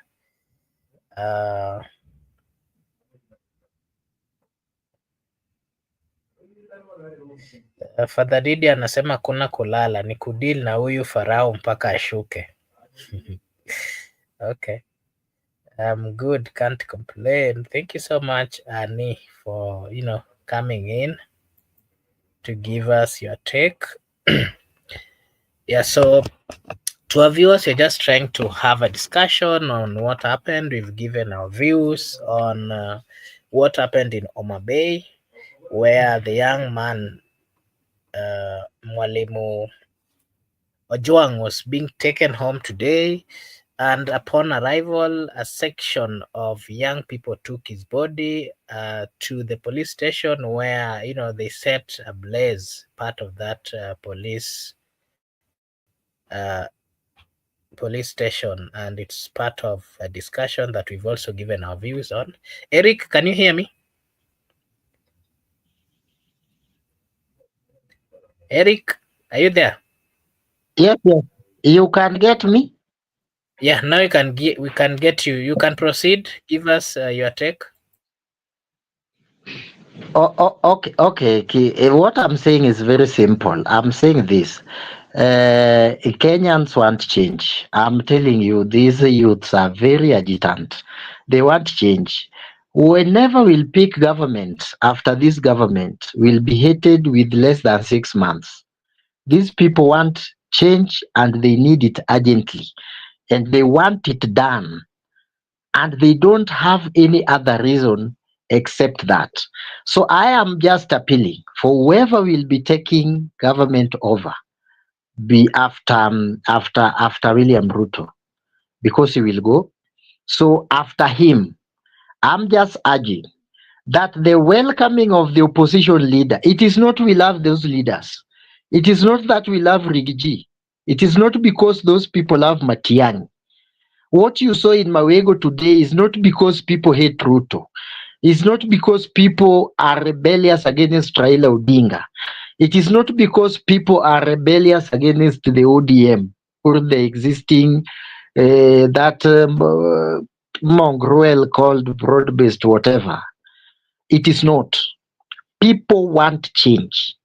And if whoever will be taking over will not give these people change, they will sing must go in the next 3-4 months after election of 2022. We will be here, of 2027. We will be here, and God willing, that is what will happen. Nobody loves nobody here. What Kenyans need is change. And number 2, respect. Kenyans are visionary citizens. We have reached a level of being visionary citizens. So when we are visionary citizens, you cannot slave them. You cannot disobey the law and they watch you. You cannot oppress them using abductions. You cannot threaten them using the police power. You cannot threaten them by showing bravado. They will come after you. And that's how the revolution changed. The Kenyan people, if they will not turn this government before 2027, I tell you, whoever will take power in 2027, if he messed, even if it is Matiang'i, Kalonzo, or Rigathi, or whoever, if he messed within 6 months, I'm telling you, these kids will be back to the street and will remove him much worse than any other person. The problem of William Ruto is one. He incited the youths against the government that was in existence. And the youths are the same. If you use them, if you incite them against this government, they will be vulnerable in your government.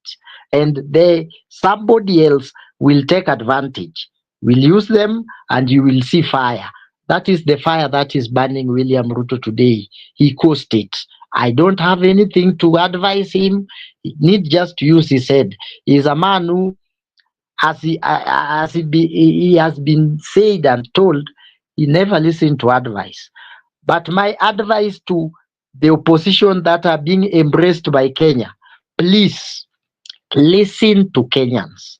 if you come to power, do what Kenyans want. Kenyans have reached a golden age of citizenry. They don't go tribal, they don't go religion, they don't go cultural. They are themselves, ni wao kwa wao, and this younger generation is very troublesome to the leaders that will be elected, including the young people who want to be in power. You may be a MP. You are being given a constituency.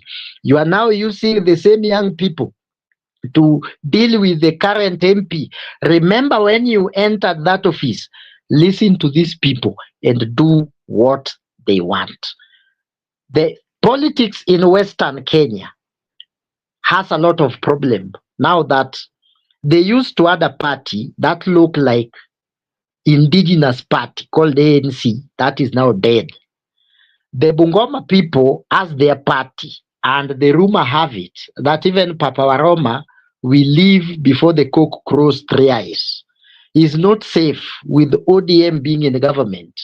In any arrangement post 2027 election, Papa Waroma may lose his seat as the speaker, and he will not go to a compromise cabinet secretary that can be removed anytime and anyhow. That's why he has retained his party and is using his party to bargain.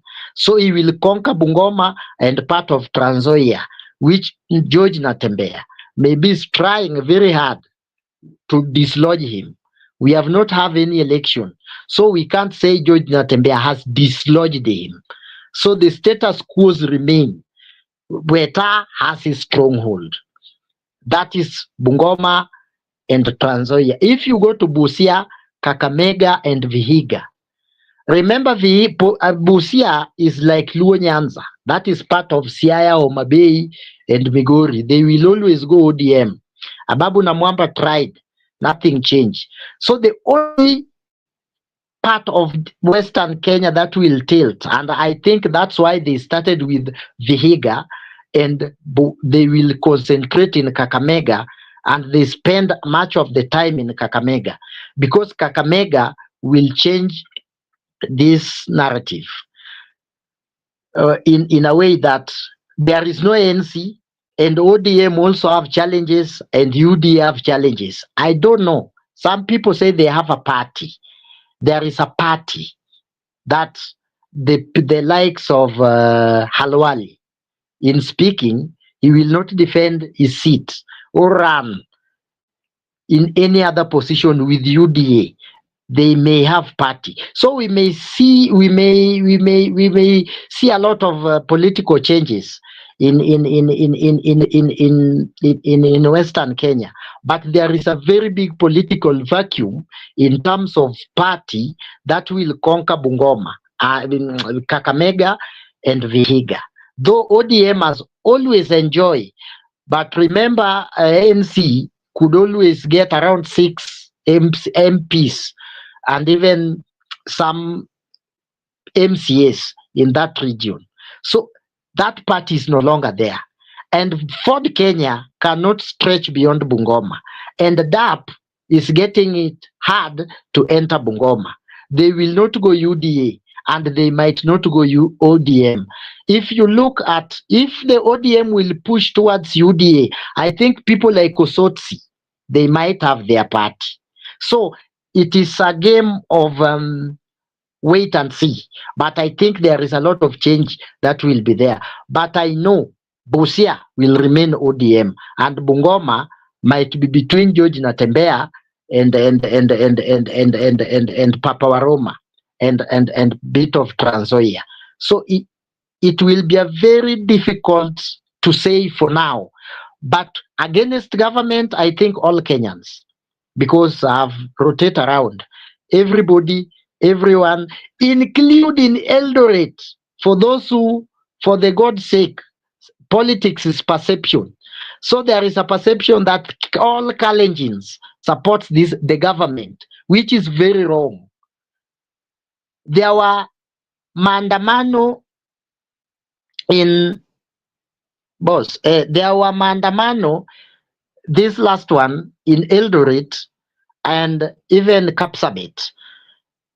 But the one in Kapsabet, I think, was quelled by gangs that were organized there, because that is the heart of Nandi. And our president is a Nandi. So they could say at least Eldoret is a larger cosmopolitan. But Kapsabet, it could be a very bad egg on the government. So they use all means to quell it. Wanaitanga jeshi wa mashinani, they quelled it. But it was planned. So what I'm saying is this. Let us wait and see. I don't know how Ruto will work it out, or how Raila Odinga will use his miraculous ways. We used to call it Agwambo. Agwambo is a miracle, something like sort that can change things. But I am waiting to see. But I'm in the ground. Kevin, it will be a little bit difficult. If this government won, then I will never vote again. The election is not won by voting. Election is won by some people sitting somewhere.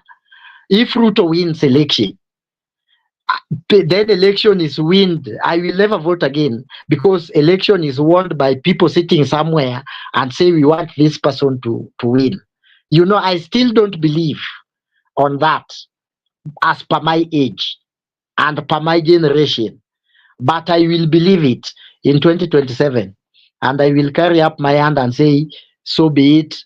We don't have elections, and there is no need. We should waste time having a commission to run election, giving the million. It should be disbanded, and we have things like we see in UK, where somebody is born a king, and then prime minister is there for ceremonial purposes in running administration.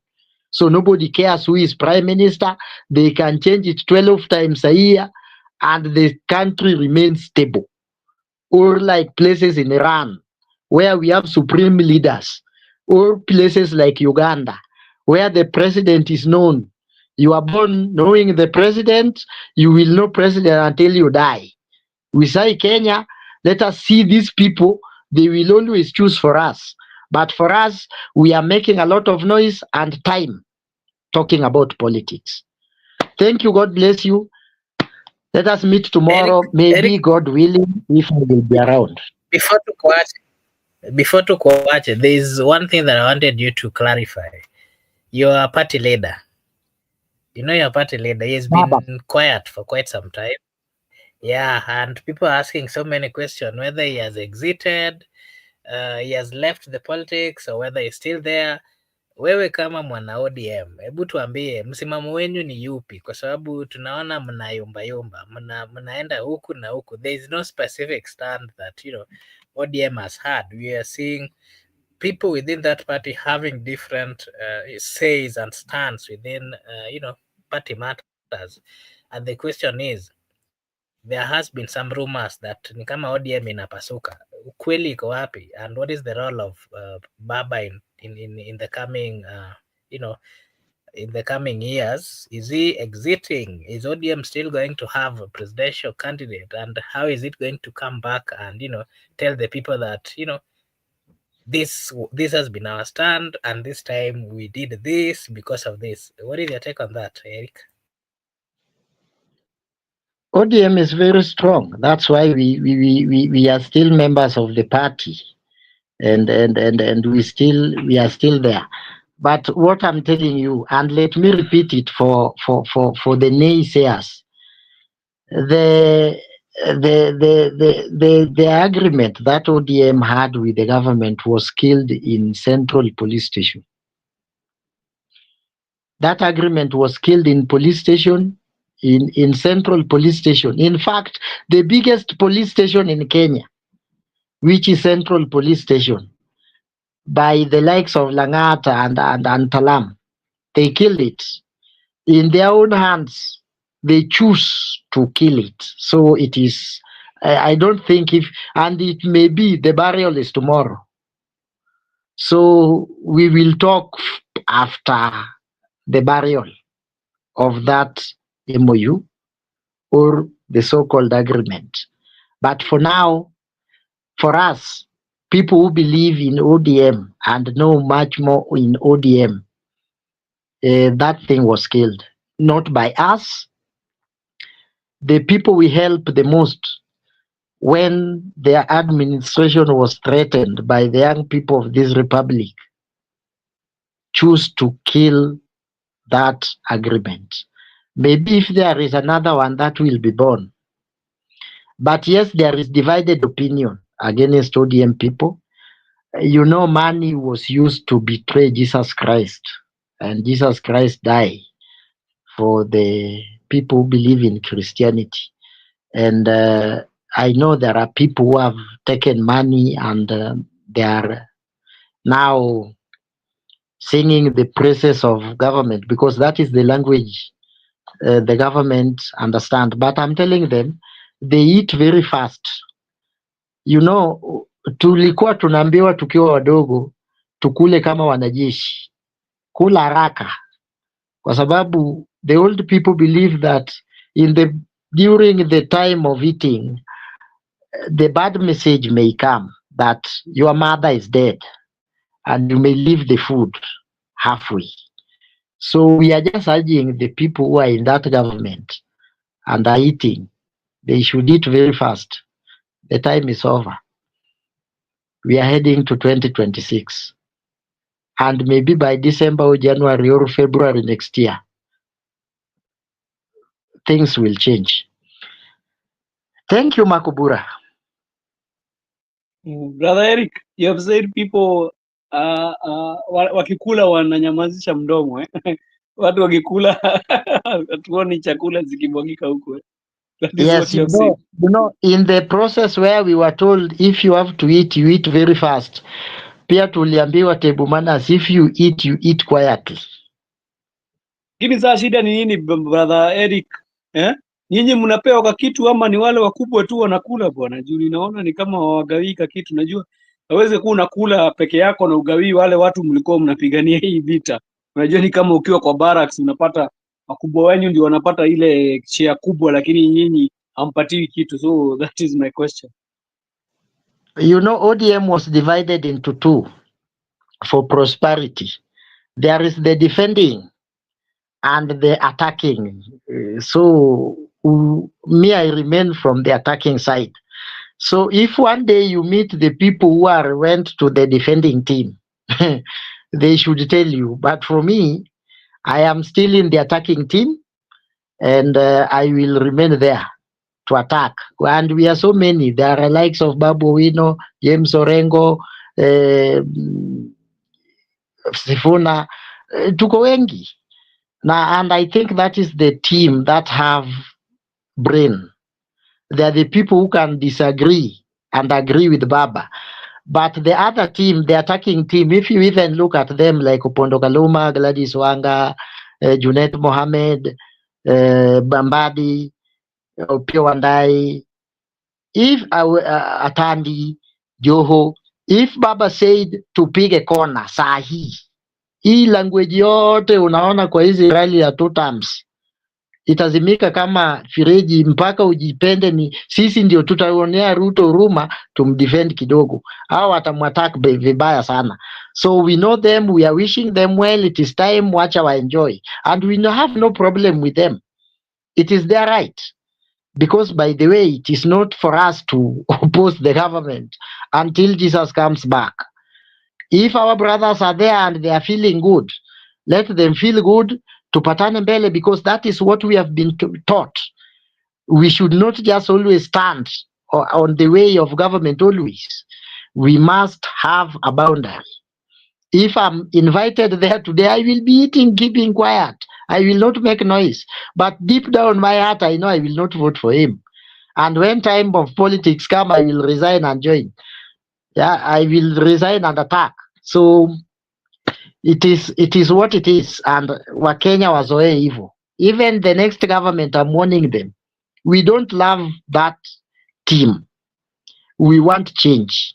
If they will not make that change within 6 or 5 years after election of 2027, there will be more bigger trouble than what we have today. Yeah, I can see also a brother Nias has come here. Brother Miguda. Yeah, Joseph. How are you? I haven't greeted Yeah, you. we were talking about Western politics, and can you have something to add on? Because I think brother Kevin kuna kitu anafanya kidogo. So, can you tell us about Western politics as you see it today? The opposition were there. Okay, I can just say that in Western politics, there is a new emerging team, a new force that is coming, because the old guys is like the time is up, and most of them are like they are quitting politics. They don't want to quit it directly, but just trying to quit it. But they want to leave some people behind. People like you have seen, they were proposing Badi, they were proposing Opiyo and I. They want to leave other people, but there are also some forces that want to emerge by themselves. People like Babu Owino, people like George Natembeya, people like Cleo Malala. They're trying to chase away the old guards out of town. But the old guards are also trying to resist that chase. They don't want to go away from politics. But I can just tell you that in the Western politics, I like it because now it is open for everybody. It is an open match that people can come outside, like Rigathi can come, can be invited, can speak to the people. People from like Matiang'i, they can come. People like Makalonzo can come. It is now an open field for people to scramble. And that's the good part of democracy. And also, it is being scrambled by the people within. Like we have seen people like Natembeya, Cleo, Malala, Babu Owino trying to get it by force. So I like it because you don't need to be endorsed. People like Mbadi, Wanda, you are waiting for to be endorsed by Papa. It's very unfortunate. You should come out and take it by yourself so that people can confirm that you are indeed a bold leader.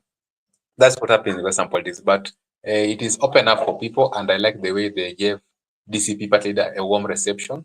It should be that way because even Ruto, when he was in Mount Kenya, he was given a warm reception. DCP should transfer. He should go even into Luo Nyanza. He should not go to Western province alone. Let him also visit Luo Nyanza because I believe he has fan base in Luo Nyanza. There are those people who believe because we are a democratic society. We all of us don't need to be ODM, or all of us don't need to be in broad-based government. And also, I can say that the people of Mulembe actually are going to get it. That's because it is wide open for them. And in Nyanza, we have the couriers. You understand, there is couriers, there is Kisses within Nyanza. And not really, you should not focus on the Kisses alone. Let him also go to Kuria region. Because previously, when Uru was trying to campaign in 2017, he used to go to Kuria, Kisii, looking for those the so-called cousins, the so-called Shemeji. But also, even Luos and Kalenjins, even if they're not cousins, they are also, we can say, they are relatives. Because sometimes you can need relatives to assist you. Remember, at one point in life, a relative assisted Uhuru because Uhuru was assisted to Ruto 2013-17. Even Raila at one point in life assisted Mwai Kibaki. So going forward, what we should focus that we should just allow people to mingle in the country, move across, welcome. Policy of violence should come to an end. But most importantly, we must ensure that we transform the country. That is the main message, that we should give Kenya a candidate a ticket that is sellable, whereby we can transform the country. A ticket that is going to face Kasongo head on and ensure that Kasongo goes home for one term. That's what we are interested about. People should just exercise their right, but they should ensure that they give us a very good ticket, a president and a running mate who is going to be the face of the Kenyan and also try to sort out the issue so that when we go to ballot, we'll have a hope for transforming this country. Back to you. Yeah, thank you so much for that insight. I really appreciate it. I don't know if our brother Kevin is here. Brother Kevin, maybe. Yeah, I thought he had told me that he'd be away for some time. Yes. So, oh, you're here? Oh, okay, brother Kevin. Okay, thank you. I don't know whether we should continue the conversation. Ama mmechoka. I just wanted to ask one question before either you think to close or something. Yeah? How do you see the barrier tomorrow? Because you come from that region, more so you know the politics of that region very well than I do. So how do you see the barrier tomorrow? Because we need to know about the affair that is going to be there. Okay, what I think will happen there is, of course, the politicians will get there, but they will have to be very calculative. Calculative in the sense that, remember, they are going to address a group of people who are not happy, a group of people who are requesting or demanding for justice. They're going to be addressing a group of youths, and remember, most of them are Gen Zs. And remember, the call of the youths in the entire country is, of course, matters of good governance, matters of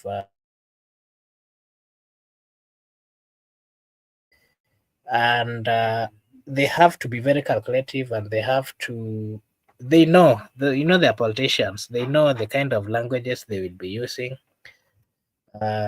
so that they don't anger the people.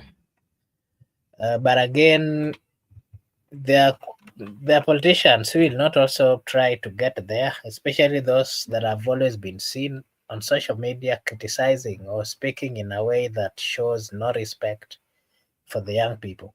So what I can say is that, of course, it is fully going to be run or led by the youths, and their demands would have to be respected in that particular barrier. And of course, one thing that I also know is that in the manner in which this gentleman was killed, there are going to be quite a number of cultural activities. There are those people will be, I mean, the youth will do similar things like the ones they did today, walking with that body here and there, just in a way of showing that one of them has gone, and also to show their defiance. And it is also a way of trying, it's a celebration. When they do that, it's a way of celebration. And being that this is a gentleman who was a gentleman of the people, so we are going to see much that we are not used to in that particular place. But maybe Miguda can also give his take on that.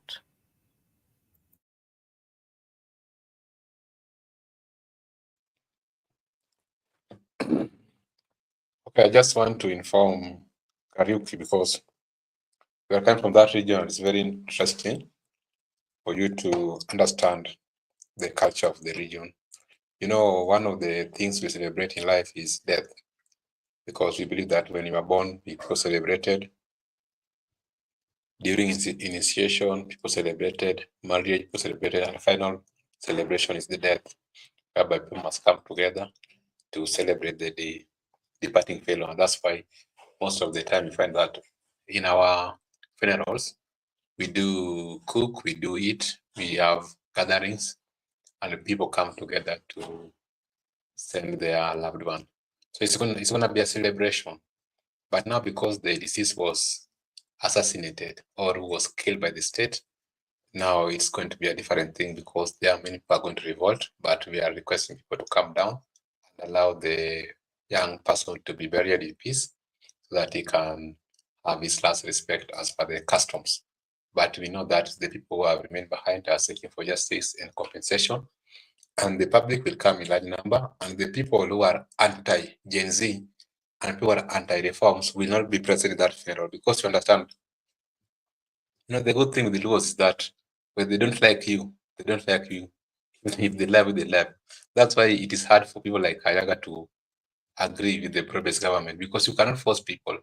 Actually, even the party that knows very well, there are things that you cannot force. Laws, when they want something, they will go for it, but they don't like it, they won't be part of it. That's why the people came out and went to police station and stormed it and touched it down, because they don't accept and they don't agree with injustice. They believe that the departed fellow was killed by the police officers and there is no justice for him. That's why they don't like the act, and they demonstrated and they show the world, and they have been heard that actually, even if the leaders are trying to cover up, but as for them, they dislike that act, and nobody should be killed in the hand of the police officers, and they rejected it. And that can tell you how people can vote. That's why I'm still appealing to the opposition. Kindly give us the right candidate. Do not give us things or people we don't want. If you can give us, you can settle on the rightful people. Actually, you'll be surprised how Kenyans will vote massively to transform this country. But we expect tomorrow that young people to carry out themselves in a manner that they respect the departed fellow, and the issues with our leaders will sort them out at ballot. We know very well those people we don't want. But most importantly, the Kasipul constituency is a very interesting constituency the country currently is trending. You know, that is where the late Omondo Were was coming from. That is where people like Aroko, Good Life are coming from.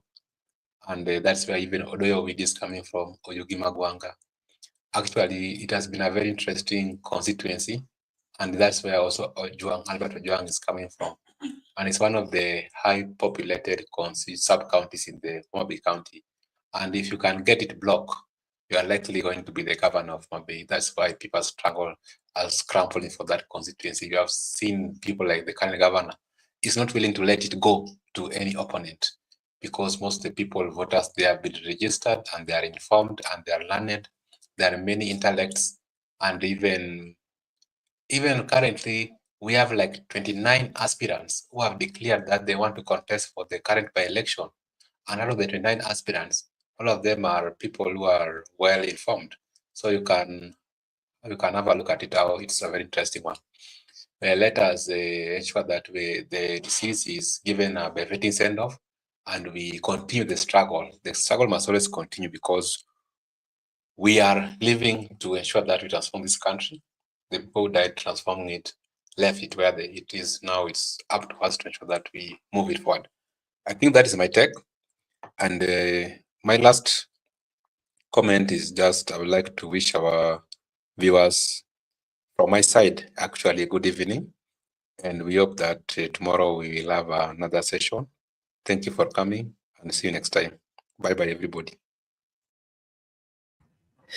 Okay, Joseph, I don't know whether your question is answered, and you wanted to also say something. Yes, thank you so much. I think you have answered the question for me so well. You know, I'm not conversed with the situations there. That's why I asked that question. So for me, for my last take, I just want to tell Kenyans and the people who are hearing us, and also us in the panel, that we are fighting for our country, and we must continue to fight for it in any way possible. We'll fight it through the media. We'll fight it through the streets. We'll fight it through our ballot, through the ballot.